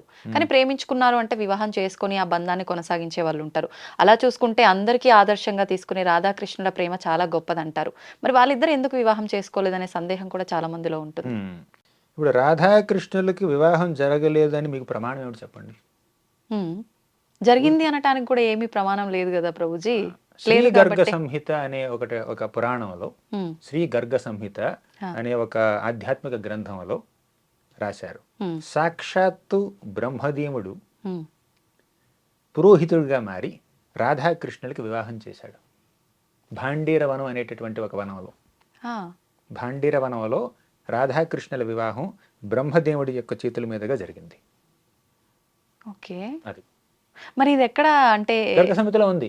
పురాణాలు చదవకుండా మన అపోహలు, మన యొక్క అపోహలతో, మన ఇంప్రెషన్తో మనం అలా అనుకుంటే, ఇప్పుడు ఇంతకుముందు అన్నారు రాధాకృష్ణ లీలలో కామక్రీడ అన్నారు, అదొక అపోహ అయితే వారికి వివాహం జరగలేదు అనడం కూడా ఇంకొక అపోహ. ఓకే సరే, వివాహం జరగలేదన్న మాటను కూడా మనం సమర్థిద్దాం. ఎలా అంటే, సూర్యుడికి సూర్యకాంతికి వివాహం జరగాల? లేదు. దీపానికి వెలుతురికి వివాహం జరగాల? దానికి పెళ్లి ముహూర్తం ఎవరు పడతారు? ఆ దీపానికి కాంతికి ఉన్నటువంటి ఆ సంబంధం అది శాశ్వతం, బిగినింగే లేదు. అసలు పెళ్లి వివాహం ఎవరికి మధ్యలో జరుగుతుంది?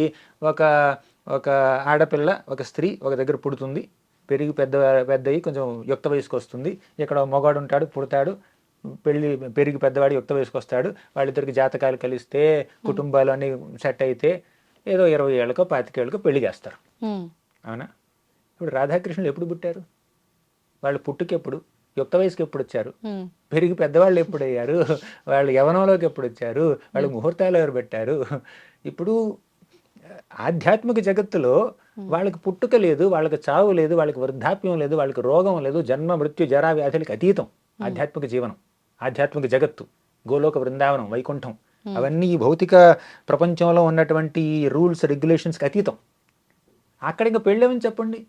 ఇక్కడ బ్రహ్మచారి, గృహస్థ, వానప్రస్థ, సన్యాసి అనేటువంటి ఆశ్రమాలు అక్కడ ఉండవండి. ఈ ఆశ్రమాలు ఎందుకుంటే, ఈ ఒక మానవ జన్మలో బిగినింగ్ స్టేజెస్ అంతా బ్రహ్మచారి లైఫ్, తర్వాత మధ్యలో గృహస్థ లైఫ్, దాన్ని ఏమంటారు హౌస్ హోల్డ్ లైఫ్, తర్వాత రిటైర్డ్ లైఫ్ వానప్రస్థాశ్రమం, తర్వాత రెనౌన్స్డ్ లైఫ్ అది సన్యాసాశ్రమం. ఇలా 4 ఆశ్రమాలుగా విభజించారు ఒక మానవ జన్మని. కానీ అక్కడ జన్మే లేదు, పుట్టుక లేదు, చావు లేదు, వృద్ధాప్యం లేదు. ఇంకా అక్కడ జీవితాన్ని ఎక్కడ విభజిస్తారు చెప్పండి? దానికి మొదలు లేదు, చివరి లేదు. ఇప్పుడు మానవేతర రాసులు ఉన్నాయి, ఈ జంతువులు కానీ, పక్షులు కానీ, పశుపక్షాదులు, వారికి పెళ్లి అనేటటువంటి ఫార్మాలిటీ ఉంటుందా? ఉండదు. కేవలం మానవ సమాజానికి మాత్రమే ఈ పెళ్లి అనే ఫార్మాలిటీ. ఉమ్, ఇంకా 84 లక్షల జీవరాశులు ఉన్నాయండి. ఉమ్. పశుపక్షాదులు ఉన్నాయి, చేపలు ఉన్నాయి, పురుగులు ఉన్నాయి. అక్కడ పెళ్లి, వివాహం, ఈ ఆశ్రమాలు, వర్ణాలు దాంతో సంబంధం లేదు. ఇప్పుడు ప్రభుజీ అసలు అంటే భగవంతునికి జన్మ లేదు, పుట్టుక చావు ఏమీ లేదంటారు కదా. పుట్టుక చావు సంగతి పక్కన పెడితే అంటే ఒక్కొక్క యుగంలో భగవంతుడు ఒక్కొక్కలాగా జన్మ తీసుకున్నాడు అని చెప్పి మనకు ద్వాపర యుగంలో కృష్ణుడిలాగా, ఇంకొక యుగంలో రాముడిలాగా ఇలా, మరి అది దాని గురించి ఏమంటారు? జన్మ తీసుకున్నట్టే కదా. అంటే ఇది మనం ఈ టాపిక్ కంప్లీట్ చేసి ఆ టాపిక్ వస్తాను, అది ఖచ్చితంగా చెప్తాను. ఇప్పుడు మనం ఎప్పుడు ఏమనుకున్నామంటే రాధాకృష్ణులకు వివాహం జరగలేదు అన్న వ్యక్తులకు సమాధానంగా గర్గ సంహితలో బ్రహ్మదేవుడే రాధాకృష్ణులకి పురోహితుడిగా మారి వివాహం జరిపించాడు భాండీరవనంలో అని చెప్పాం. అవును, అది ఒక శాస్త్రం చెప్తుంది. కానీ ఇదేంటి, కేవలం వాళ్ళు ఒక మానవ రూపం దాల్చి ఈ భౌతిక ప్రపంచంలో వచ్చినప్పుడు జరిగినటువంటి సంఘటన అవివాహం. కానీ వాళ్ళిద్దరి యొక్క సంబంధం, బాంధవ్యం వివాహానికి అతీతమైనది. వాళ్ళు ఆధ్యాత్మిక జగత్తులో ఉన్నారు. అక్కడ పుట్టుక లేదు, చావు లేదు, యవనంలోకి రావడం, పెద్ద అవ్వడం లేదు. వాళ్ళని వివాహం అనేటటువంటి ఒక సంబంధంతో కలపడం లేదు. వాళ్ళు ఎప్పుడు కలిసే ఉంటారు. ఎలా అయితే సూర్యుడు, సూర్యకాంతి ఎప్పుడు శాశ్వతంగా కలిసి ఉంటాయో, ఎలా అయితే దీపం, వెలుతురు కలిసి ఉంటాయో, ఎలా అయితే ఒక అగ్ని దానికి ఉండేటటువంటి వేడి ఎప్పుడు కలిసి ఉంటాయో, శక్తిమాన్ శక్తిమంతుడు, శక్తి ఎప్పుడు కలిసి ఉంటాయో, అలాగే వాళ్ళిద్దరు ఒక యూనిట్, ఎప్పుడు కలిసే ఉంటారు. వాళ్ళకి అసలు వాళ్ళు సపరేట్ కానే కాదు. అటువంటి వాళ్ళకి వివాహం అన్నటువంటి ఒక ప్రక్రియతో వాళ్ళని కలపడం అనేది జరగదు. వాళ్ళు ఎప్పుడు కలిసే ఉంటారు కాబట్టి ఈ వివాహం అనేటటువంటి వ్యవస్థకి వాళ్ళు అతీతం. ఎందుకంటే ఆధ్యాత్మిక జగత్తులో ఉన్నారు కాబట్టి. కానీ మానవ జన్మలో మానవ జీవితం భౌతిక జగత్తుకు వచ్చినప్పుడు మానవ రూపంలో వాళ్ళకి వివాహం జరిగిందనమాట. అది జస్ట్ చెప్పడం కోసం. ఇప్పుడు మీరు అన్నటువంటి రెండవ ప్రశ్న, భగవంతుడికి జన్మ లేదు, పుట్టుక లేదు, చావలేదు అంటాం. కానీ రాముడిగా జన్మించాడు, కృష్ణుడిగా, వరాహ, వామన, నరసింహ, ఇవన్నీ వీటన్నింటిని అవతారాలు అంటారండి, జన్మ కాదది. ఇప్పుడు సూర్యుడు తూర్పును ఉదయిస్తున్నాడు ప్రతిరోజు. మీరు సముద్రం ఒడ్డున ఉంటే సముద్రంలో నుంచి సూర్యుడు బయటకు వస్తున్నట్టు కనిపిస్తాడు. కొండలు ఎదురుగా ఉంటే కొండల నుంచి సూర్యుడు బయటకు వస్తున్నట్టు కనిపిస్తాడు, ఉదయిస్తున్నట్టు కనిపిస్తాడు. అంటే కొండలు ఏమైనా జన్మనిచ్చాయి సూర్యుడికి? సముద్రం, నదో ఏమైనా జన్మనిచ్చిందా సూర్యుడికి? హైదరాబాద్లో ఏదో టెర్రస్ మీదకి చూస్తే ఏదో భవనాల్లో నుంచి వస్తున్నట్టు ఆ భవనాలు ఏమైనా జన్మనిచ్చాయి సూర్యుడికి? పొద్దున సూర్యుడు ఉదయిస్తే అది ఆయన పుట్టుక కాదు. సాయంత్రం చూశారు అనుకోండి సముద్రం ఒడ్డు దగ్గరికి వెళ్ళి, అక్కడ సూర్యుడు అస్తమిస్తున్నట్టు కనిపిస్తాడు. సముద్రం ఏమైనా మింగేస్తుందా? అది సూర్యుడి చావు కాదు. సన్ రైజ్ అనేది సూర్యోదయం, సూర్యుడి పుట్టుక కాదు. సూర్యాస్తమయం సూర్యుడి చావు కాదు. అలాగే కృష్ణుడు దేవకీ వసుదేవులకి బిడ్డగా జన్మించినప్పుడు అది ఆయన జన్మ కాదు. జన్మ అంటుంటాం, ఏదో ఇది ప్రపంచంలో అలా ఉద్భవించడాన్ని జన్మ అంటారు కాబట్టి దాన్ని కన్వెన్షనల్గా అలా అనేస్తూ ఉంటాం. కానీ అది జన్మ కాదు. అలాగే ఆయన అవతారాన్ని చాలిస్తాడు, అది చావు కాదు. ఎలా అయితే సూర్యోదయం సూర్యుడి పుట్టుక కాదో, అలాగే భగవంతుడు ఈ ప్రపంచంలో ఒక రూపంలో అవతరించడం ఆయన పుట్టుక కాదు. నరసింహస్వామి స్తంభం నుంచి పుట్టాడు అని అంటూ ఉంటారు. కానీ స్తంభం ఆయన తల్లే తండ్రి. ఆ నరసింహ రూపం శాశ్వతమైనటువంటి రూపం. స్తంభం పుట్టుకునివ్వలేదు, భర్త ఇవ్వలేదు అనమాట. అలాగే వామనుడు దదితి కశ్యపులు బిడ్డగా పుట్టాడు. ఇలా రామ, నరసింహ, వామన, కృష్ణ, బలరామ, ఈ అవతారాలన్నీ, ఈ రూపాలు, భగవంతుడి రూపాలన్నీ ఆయన ఎన్నెన్నో లీలలు జరపడానికి తీసుకున్నటువంటి రూపాలు. ఈ రూపంలో వస్తాడు, ఆ రూపం శాశ్వతంగా ఉంటుంది.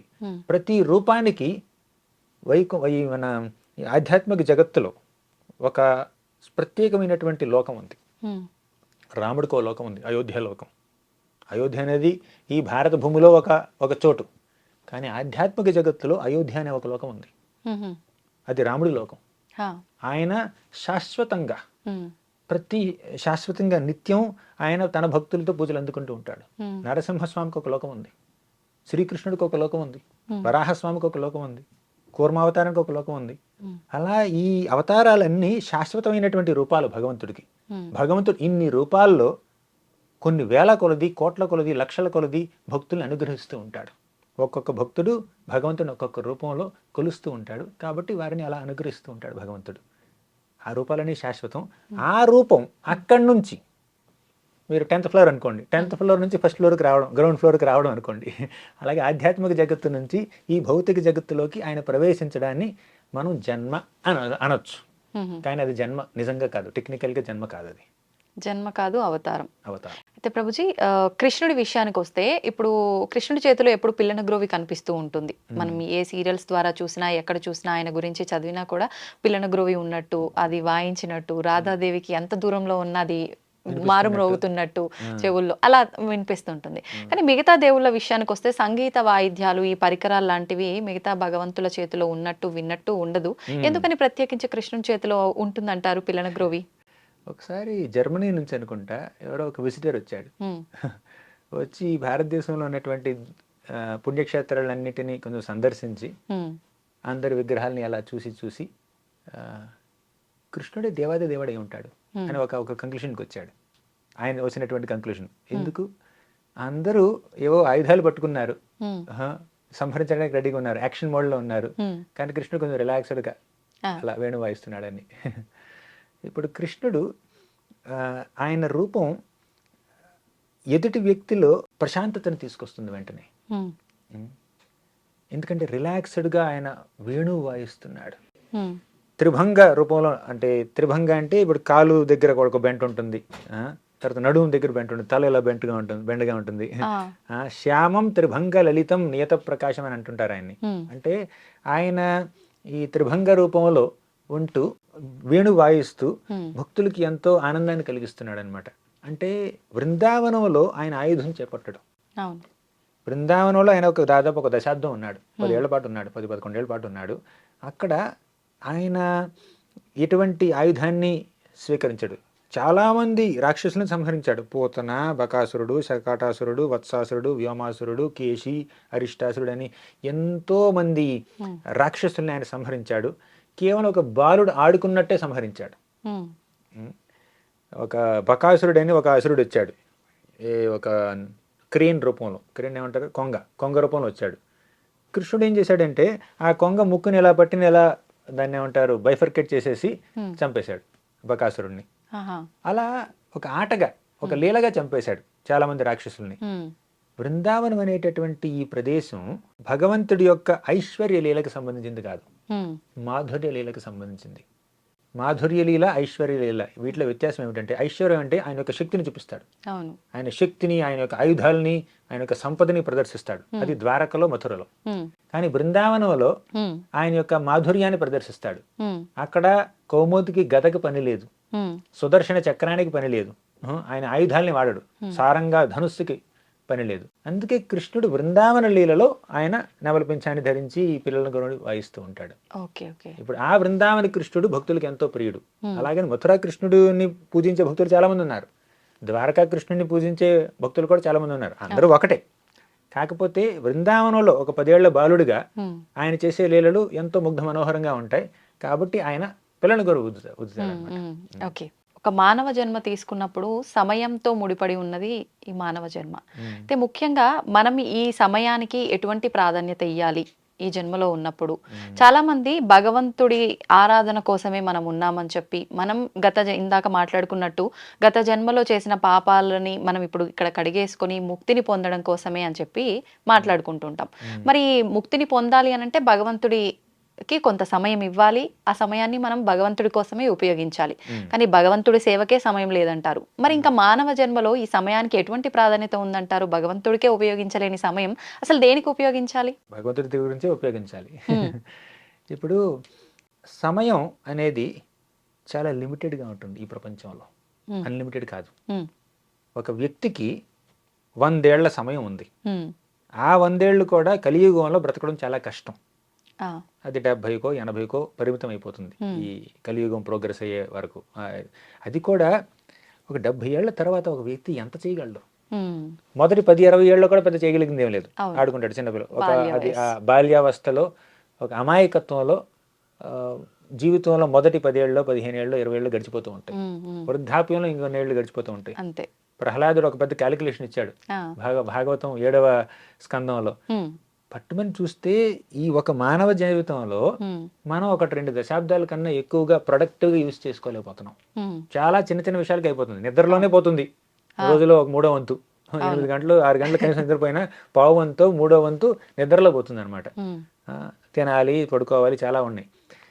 ఆ సమయాన్ని మనం సరిగ్గా సద్వినియోగం చేసుకోవాలి. సద్వినియోగం చేసుకోవడం అంటే దాన్ని 2 విషయాలకు వాడాలి.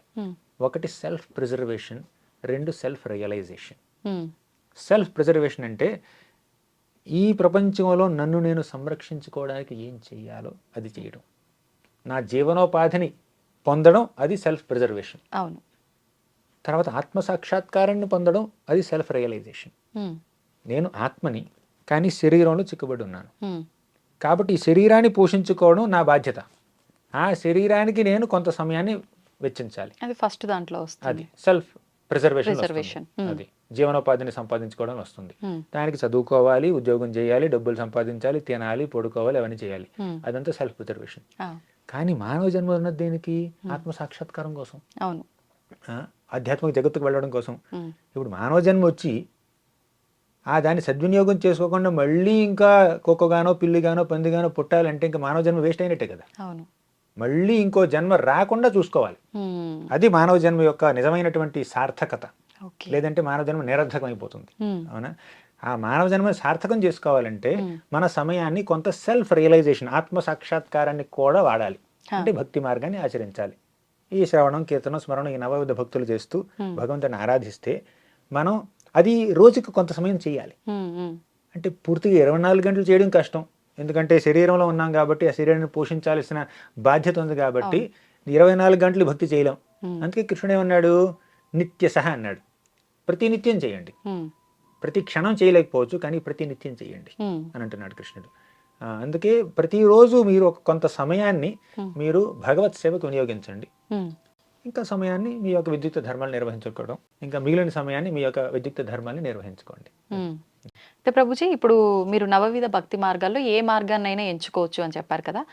ఓన్లీ స్మరించుకుంటామని అనుకుందాం. అసలు ఆలయానికి వెళ్ళను, ఏ పుణ్యక్షేత్రాలకి వెళ్ళను, నేను ఓన్లీ స్మరణతోటే ఉండిపోతా, అదొక్కటి సరిపోతుందంటారా?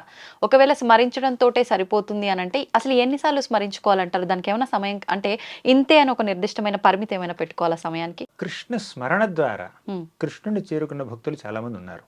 కేవలం స్మరించారు, ఇంకా మిగిలినవన్నీ చేయవలసిన అవసరం లేదు, కేవలం స్మరిస్తే సరిపోతుంది. అసలు చెప్పాలంటే మన శాస్త్రాల్లో ఉన్నటువంటి అన్ని విధులకి నిషేధాలకి ఉన్నటువంటి సారాంశం కృష్ణ స్మరణ, విష్ణు స్మరణ.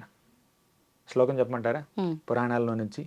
స్మర్తవ్య సతతం విష్ణు విస్మర్తవ్యో న జాతుచిత్ సర్వే విధి నిషేధాస్యోర్ ఏతయోరేవ కింకరః. స్మర్తవ్య సతతం విష్ణోః. ఎల్లప్పుడూ ఆ విష్ణువుని, ఆ భగవంతుడిని స్మరించుకోండి. విస్మర్తవ్యో న జాతుచిత్. ఎప్పుడు ఆయన్ని మర్చిపోకండి. శాస్త్రాల్లో ఉన్నటువంటి విధులు నిషేధాలు, rules and regulations, dos and don'ts అన్నింటికి సారాంశం ఈ 2 మాటలే. భగవంతుడిని ఎప్పుడు స్మరించండి, ఎప్పుడు మర్చిపోకండి. అంతే, ఈ 2 మాటలే సారాంశం అనమాట. ఇది మనం చేయగలిగితే బెస్ట్. కానీ ఆ స్మరణ అన్నటువంటి స్థాయికి రావాలంటే కాస్త శ్రవణం, కీర్తనం చేయాలి. భగవంతుడి గురించి వినాలి కదా. ఆయన గురించి శ్రవణం చేయకుండా స్మరణ ఎక్కడ వస్తుంది? ఎవరిని స్మరిస్తారు? చాలా మంది కళ్ళు మూసుకు స్మరిస్తాం అనుకుంటారు. భగవంతుడి రూపం రాదు, ఇంకేదో రూపాలు వస్తుంటాయి. అవునా? భగవంతుడి లీలల్ని స్మరించరు వాళ్ళు, ఇంకేవో లీలలు స్మరిస్తూ ఉంటారు. అవునా? అలాగే మనం ఈ భగవంతుడిని స్మరించాలి అనుకోవడం మంచిదే, కానీ ఆ స్మరణకి కొంచెం పరిపక్వత కావాలి మనకి. అంటే దానికి సంబంధించిన జ్ఞానమే కాదు, ఒక పవిత్రత కావాలి. జ్ఞానం చాలా మందికి ఉందండి. సిగరెట్ తాగకూడదు అన్న జ్ఞానం చాలా మందికి ఉంది, కానీ ఎంతమంది తాగకుండా ఉండగలుగుతారు? Cigarette smoking is injurious to health అంటే తాగుతారు. కేవలం జ్ఞానం ఉంటే దాన్ని ఆచరిస్తామని గ్యారెంటీ లేదు. తెలుసుంటే సరిపోదు, మనసులో ఒక పవిత్రత ఉండాలి, ఒక పట్టుదల ఉండాలి, దీన్ని ఆచరించాలి అన్నటువంటి ఒక భావన ఉండాలి. అప్పుడు మనం ఆచరించగలుగుతాం. ఒక కోరిక ఉండాలి. ఇప్పుడు భగవంతుడికి సంబంధించిన జ్ఞానం చాలా మందికి ఉంటుంది.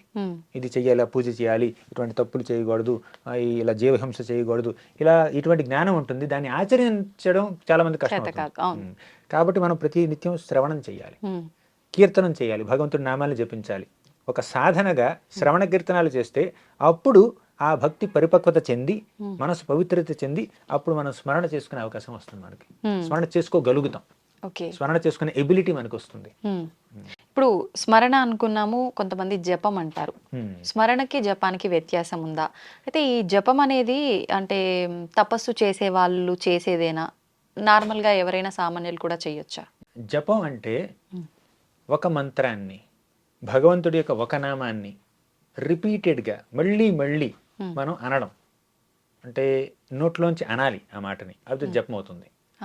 ఇప్పుడు ఇంకా మీరు ఈ 2 క్వశ్చన్స్ అడిగారు కాబట్టి, స్మరణ జపానికి వ్యత్యాసం అడిగారు కాబట్టి ఇంకా కొన్ని టర్మ్స్ చెప్తాను. చాలామంది ఈ పదాలని కొంచెం ఓవర్లాపింగ్గా వాడుతూ ఉంటారు. మంత్రం అంటే ఏమిటంటే మనః త్రాయతే ఇది మంత్రః, లేదా మననాస్త్రాయతే ఇది మంత్రః. అంటే మనసుని రక్షించేది మంత్రం, మనసుని నియంత్రించి రక్షించేది మంత్రం. ఇప్పుడు మంత్రం ఉంది, ఓం నమో నారాయణాయ ఉంది, లేదంటే హరే కృష్ణ మహామంత్రం ఉంది, ఓం నమో భగవతే వాసుదేవ ఒక మంత్రం ఉంది, ద్వాదశాక్షరి మంత్రం ఉంది, అష్టాక్షరి మంత్రం ఉంది, ఇలా మంత్రాలు చాలా ఉన్నాయి. ఆ మంత్రం మీద మీరు మీ మనసుని లగ్నం చేస్తే అప్పుడు మిమ్మల్ని ఆ మంత్రం నియంత్రిస్తుంది, మీ మనసుని ఆ మంత్రం నియంత్రిస్తుంది అనమాట. అంటే దాని మీద మీరు ఫోకస్ చేశారు, కృష్ణ కృష్ణ కృష్ణ రామ రామ నారాయణ నారాయణ అంటూ ఉన్నారు, ఆ మంత్రం మీద ఓం నమో నారాయణ అంటూ ఉన్నారు. అంటే మీ మనసుని పూర్తిగా దాని మీద నిమగ్నం చేశారు కాబట్టి ఆ మంత్రం మీ మనసుని కంట్రోల్లోకి తీసుకుని మీ మనసుని ఇంకా ఐహిక విషయాల మీద మళ్ళకుండా కాపాడుతుంది అనమాట. మనః త్రాయతే ఇది మంత్రః, మనసుని రక్షించేది మంత్రం, మనసుని నియంత్రించి రక్షించేది మంత్రం. ఏ పదాన్నైతే, ఏ స్టేట్మెంట్నైతే, ఏ వాక్యాన్నైతే మీరు రిపీటెడ్గా మళ్ళీ మళ్ళీ అనడం ద్వారా మీ మనసు అదుపులోకి వస్తుందో, మీ మనసుని మీరు నియంత్రించుకోగలుగుతారో దాన్ని మంత్రం అంటారు. అది మంత్రం. ఇప్పుడు జపం అంటే ఆ మంత్రాన్ని రిపీటెడ్గా అనడం జపం. అంటే ఒక సంఖ్య అనుకుని 108 సార్లు అంటే ఒక మాల అంటాం మనం. జపమాల తీసుకుంటే అందులో 108 పూసలు ఉంటాయి. ఒక్కొక్క పూస మీద ఒక్కొక్కసారి మంత్రం అంటాం, హరే కృష్ణ హరే కృష్ణ కృష్ణ కృష్ణ హరి హరి హరి రామ్ రామ్ రామ్ హరి హరి. మా చిన్నప్పుడు ఏం చేసేవాళ్ళం అంటే జపమాల లేదు అప్పుడు, ఒక 108 వేరుశనగ గుళ్ళు తీసుకుని తీసి అందులో వేసేవాళ్ళం అనమాట. ఓం నమో నారాయణ అని చెప్పి అందులో వేసేవాళ్ళం, ఓం నమో నారాయణ మళ్ళీ అందులో వేసేవాళ్ళం. ఏకాగ్రత పోదా ప్రభుజీ అట్లా? చిన్నప్పుడు పిల్లలుగా చేసేవాళ్ళం, తర్వాత జపమే చేసేవాళ్ళం. ఇప్పుడు చిన్నప్పుడు 6-7 ఏళ్ళు పిల్లలుగా ఉన్నప్పుడు చేసాం అనమాట. అప్పుడు తినేసేవాళ్ళం అవి. సరే, ఇప్పుడు జపానికి వస్తే ఏమిటంటే ఆ మంత్రాన్ని మీరు ఒక సంఖ్యాపూర్వక నామగాన అనేటివి అంటారు కదా, అంటే ఒక సంఖ్య అనుకుని 108 సార్లు నేను జపిస్తాను, 108 ఇంటూ 4 సార్లు, 108 ఇంటూ మేము 16 సార్లు చేస్తుంటాం, 16 మాలలు చేస్తూ ఉంటాం హరే కృష్ణ మహామంత్రాన్ని. అంటే 16 ఇంటూ 108 టైమ్స్ హరే కృష్ణ మహామంత్రాన్ని ప్రతినిత్యం మేము జపిస్తూ ఉంటాం మా జపమాల మీద. అట్లా ఎన్నిసార్లు అవుతుంది సంఖ్య? 1728 సార్లు మినిమం చేస్తూ ఉంటాం మేము. ఎందుకని ప్రభుజీ అంతే అన్ని సార్లు చేయాలని ఏమైనా ఉందా? ఇప్పుడు 64 చేయాలి, కానీ టైం పడుతుందని 32 చేయమన్నారు పెద్దవాళ్ళు. దానికి కూడా టైం పడుతుందంటే సరే 16 చేయండి అన్నారు. అసలు చెప్పాలంటే రోజంతా చేయాలి, సర్వకాల సర్వావస్థల్లోనూ చేయాలి, కాకపోతే టైం పడుతుంది కాబట్టి అలా 16 అని పెట్టుకున్నాం, 16 అని పెట్టుకున్నాం. ఇప్పుడు 16 రౌండ్లు చేయడానికి ఒక 2 గంటలు పట్టొచ్చు, కొంతమంది ఫాస్ట్గా చేసినా కూడా 1.5 గంట పడుతుంది అనమాట. ఇంతకీ ఈ సంఖ్యకి ఉన్నటువంటి ఆ సిగ్నిఫికెన్స్ ఏమిటి, ప్రాముఖ్యత ఏమిటంటే నేను స్మరించుకుంటాను, ఇక జపం చేయను, కౌంట్ చేయను, చాంట్ చేస్తాను అని అనుకుంటే మీకు ఏదైనా ఒక మెథడ్ ఉంటే, మీరు ఆ రోజులో ఎన్నిసార్లు భగవన్నామాన్ని స్మరించుకున్నారు అని కౌంట్ చేసుకునే మెథడ్ ఉంటే రోజు చివరిలో ఈ 16 రౌండ్లు చేసి ఉండకపోవచ్చు మీరు. అంటే 16 రౌండ్లు చేస్తున్నామంటే అది 16కే పరిమితని కాదు, మీరు ప్రతి క్షణం చేయాలి స్మరణ, భగవంతుడి యొక్క స్మరణ. కానీ అంత ప్రతి క్షణం భగవంతుడి యొక్క స్మరణ చేసేటటువంటి శక్తి కానీ, పరిపక్వత కానీ, భక్తి కానీ మనలో లేదు కాబట్టి ఒక సాధనగా, ఒక ప్రాక్టీస్గా, ఒక కమిట్మెంట్గా మనం కనీసం ఈ 16 గంటన్నర చేస్తాను, ఈ 2 గంటలనే చేస్తాను, మిగిలిన 22 గంటలు ఎంత గుర్తుపెట్టుకున్నానో నాకు తెలియదు, కనీసం ఇదనే చేస్తాను. మేము 16 రౌండ్లు జపమాల మీద చేస్తాం ఒక కమిట్మెంట్గా. ఇక మిగిలిన సమయం అంతా ఎప్పుడు కావాలంటే అప్పుడు తలుచుకుంటూ ఉంటాం. కానీ మనసు చంచలం కాబట్టి, మనసు భగవంతుడి యొక్క నామం మీద లగ్నం చెయ్యలేకపోవచ్చు కాబట్టి ఒక కౌంట్ అని ఒక కమిట్మెంట్ ఇవ్వాలి, ఇది బేసిక్ మినిమం చేయాల్సింది. అంటే అదొక రూల్ లాగా, అంతే Rule లాగా ఖచ్చితంగా పెట్టుకున్నాం. ఇది చేయాల్సిందే అనే ఒక ఆలోచన రావడం కోసం. అది కాకపోతే దానికి పరిమితం కాకూడదు, ప్రతినిత్యం చేయాలి. తర్వాత ధ్యానం. ధ్యానం అంటే మెడిటేషన్. మెడిటేషన్ అంటే ఏంటి తెలుసా? Deep thinking. ఏదైనా ఒక విషయం గురించి మీరు చాలా లోతుగా దీర్ఘంగా ఆలోచిస్తూ ఉంటే దాన్ని ధ్యానం అనాలి. ఎవరైనా పుస్తకం చదువుతున్నారు, పుస్తకం చదివి ఆ పుస్తకంలో ఉన్నటువంటి ఆ కథ గురించో లేదంటే ఒక తత్వం గురించో ఆలోచిస్తున్నారు, ధ్యానం చేస్తున్నట్టే. ధ్యానం అంటే కేవలం ముక్కు మూసుకుని ఏదో అడవుల్లోనో గుహల్లోనో ధ్యానం చేయడం అనే కాదు. ధ్యానం అంటే దీర్ఘంగా దేని గురించి అయినా విశ్లేషిస్తూ ఆలోచిస్తూ ధ్యానం అనొచ్చు. ఈ ధ్యానం 4 రకాలు: నామధ్యానం, గుణధ్యానం, రూపధ్యానం, లీలాధ్యానం. నామధ్యానం అంటే భగవంతుడి యొక్క నామాన్ని ధ్యానించడం. రూపధ్యానం అంటే భగవంతుడి యొక్క రూపం మీద మన మనసుని లగ్నం చేస్తూ తదేకంగా చూస్తూ ఉండడం, అది రూపాన్ని ధ్యానించడం. అది కళ్ళు తెరుచుకుని కూడా ధ్యానించవచ్చు, కళ్ళు మూసుకుని కూడా ధ్యానించవచ్చు.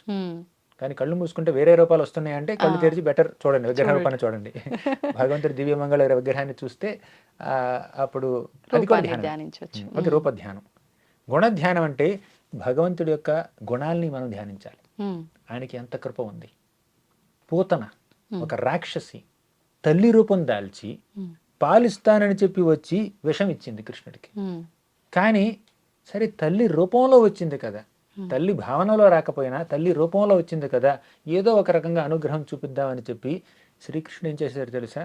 ఆ పూతనాదేవికి ఈ ఆధ్యాత్మిక జగత్తులో గోలోక బృందావనంలో తల్లి స్థానాన్ని ఇచ్చాడు. తల్లిగా ఆయనకి సపర్యలు చేసే అవకాశాన్ని ఆయన ప్రసాదించాడు అనమాట. అది భగవంతుడి యొక్క కరుణ. ఆ కరుణ మీద ధ్యానించండి మీరు. అంటే భగవంతుడి యొక్క కరుణని ధ్యానించాలి. భగవంతుడి యొక్క ఆ యొక్క గుణాన్ని మీరు ధ్యానించవచ్చు. ఇంద్రుడు ఉన్నాడు, కుంభవృష్టి కురిపించాడు బృందావనంలో, కానీ ఇంద్రుడిని క్షమించేశాడు కృష్ణుడు. సరే పో, ఇంద్ర పూజ క్యాన్సిల్ చేసాం, ఇంద్ర పూజ బదులు గోవర్ధన పూజ చేస్తున్నాం, కానీ ఇటువంటి పనులు ఎప్పుడు చేయొద్దని చెప్పి క్షమించి వదిలిపెట్టాడు. అంటే భగవంతుడి యొక్క క్షమాగుణాన్ని, భగవంతుడి యొక్క కృతజ్ఞతని, కరుణని, దయని, అటువంటి గుణాలని మనం ధ్యానించడం, అది గుణధ్యానం అవుతుంది. లీలా ధ్యానం అంటే భగవంతుడి యొక్క లీలను ధ్యానించడం. ఎన్నెన్నో లీలలు ఉన్నాయి. ఒక రాముడిగా కృష్ణుడిగా ఎన్నెన్నో లీలలు చేశాడు, ఆ లీలను ధ్యానించడం, అది ధ్యానం. మనం మంత్రం గురించి చెప్పుకున్నాం, జపం గురించి చెప్పుకున్నాం, ధ్యానం గురించి చెప్పుకున్నాం. ఇప్పుడు స్మరణ గురించి చూద్దాం. స్మరణ ధ్యానం ఆల్మోస్ట్ ఒకటే. భగవంతుడిని స్మరించుకోవడం, ఇది కూడా నామస్మరణ, రూపస్మరణ, గుణస్మరణ, లీలాస్మరణ, ఈ 4 రకాల స్మరణలు ఉంటాయి. ఇది ఎప్పుడు స్మరణ అంటే గుర్తు తెచ్చుకోవడం.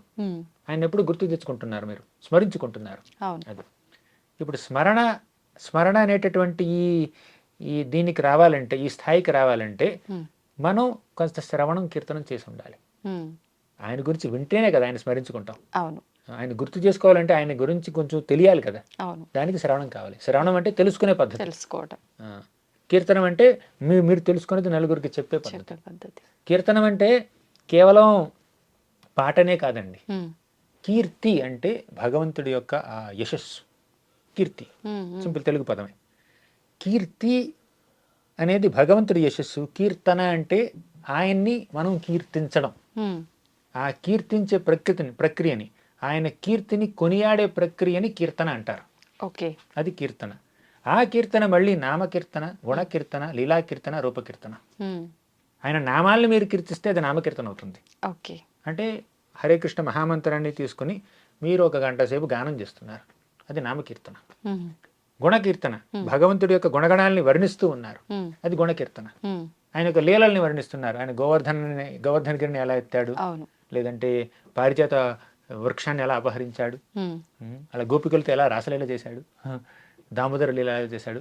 ఈ లీలలన్నింటినీ మనం మీరు వర్ణిస్తే అది లీలాకీర్తన అవుతుంది. అలాగే రూపకీర్తన అంటే భగవంతుడి యొక్క రూపాన్ని వర్ణించడం. ఎలా దివ్యమంగళ విగ్రహంలో ఎలా దేదీప్యమానంగా వెలిగిపోతున్నాడు, త్రిభంగ రూపంలో ఎలా నిలబడి ఉన్నాడు, రూపాన్ని వర్ణించడం. ఇప్పుడు మనం ఏదైతే ఒక వస్తువుని ఏదైనా నేచర్ ని చూసి వచ్చామంటే పక్కన వాళ్ళకి వచ్చి ఎలా చెప్తామో అలా భగవంతుడి గురించి మనం ఇంకొకరి దగ్గర మాట్లాడడం అయి ఉండొచ్చేమో కదా. అదే రూపకీర్తన. నిజంగా ఆధ్యాత్మిక మార్గం అంటుంటాం కానీ ఇది వినటానికైనా అంత సులువేం కాదు, ఆచరించాలన్నా కూడా అంత సులువేం కాదు ప్రభుజీ. భయమేస్తుందా? నిజంగా భయం అని కాదు కానీ ఎంతో డెప్త్ ఉంటూనే ఉంటుంది, మనం ఎంత మాట్లాడుకున్నా ఏం చేయాలన్నా కూడా. కానీ తెలుసుకున్నాము, ఇష్టంతో చేశాము అని అంటే మీరు ఇందాక అన్నట్టుగా సేవ చేసిన, భక్తి చూపించిన, ఏదైనా ఒక ప్రేమతో, భగవంతుడి మీద ప్రేమతో చేస్తే ఇవన్నీ అంత కష్టంగా అనిపించకపోవచ్చు మీరు చెప్పిన దాన్ని బట్టి. చాలా మంచి విషయాలు తెలియజేశారు ప్రభుజీ. ధన్యవాదాలు. ధన్యవాదాలు. Thank you very much. Hare Krishna.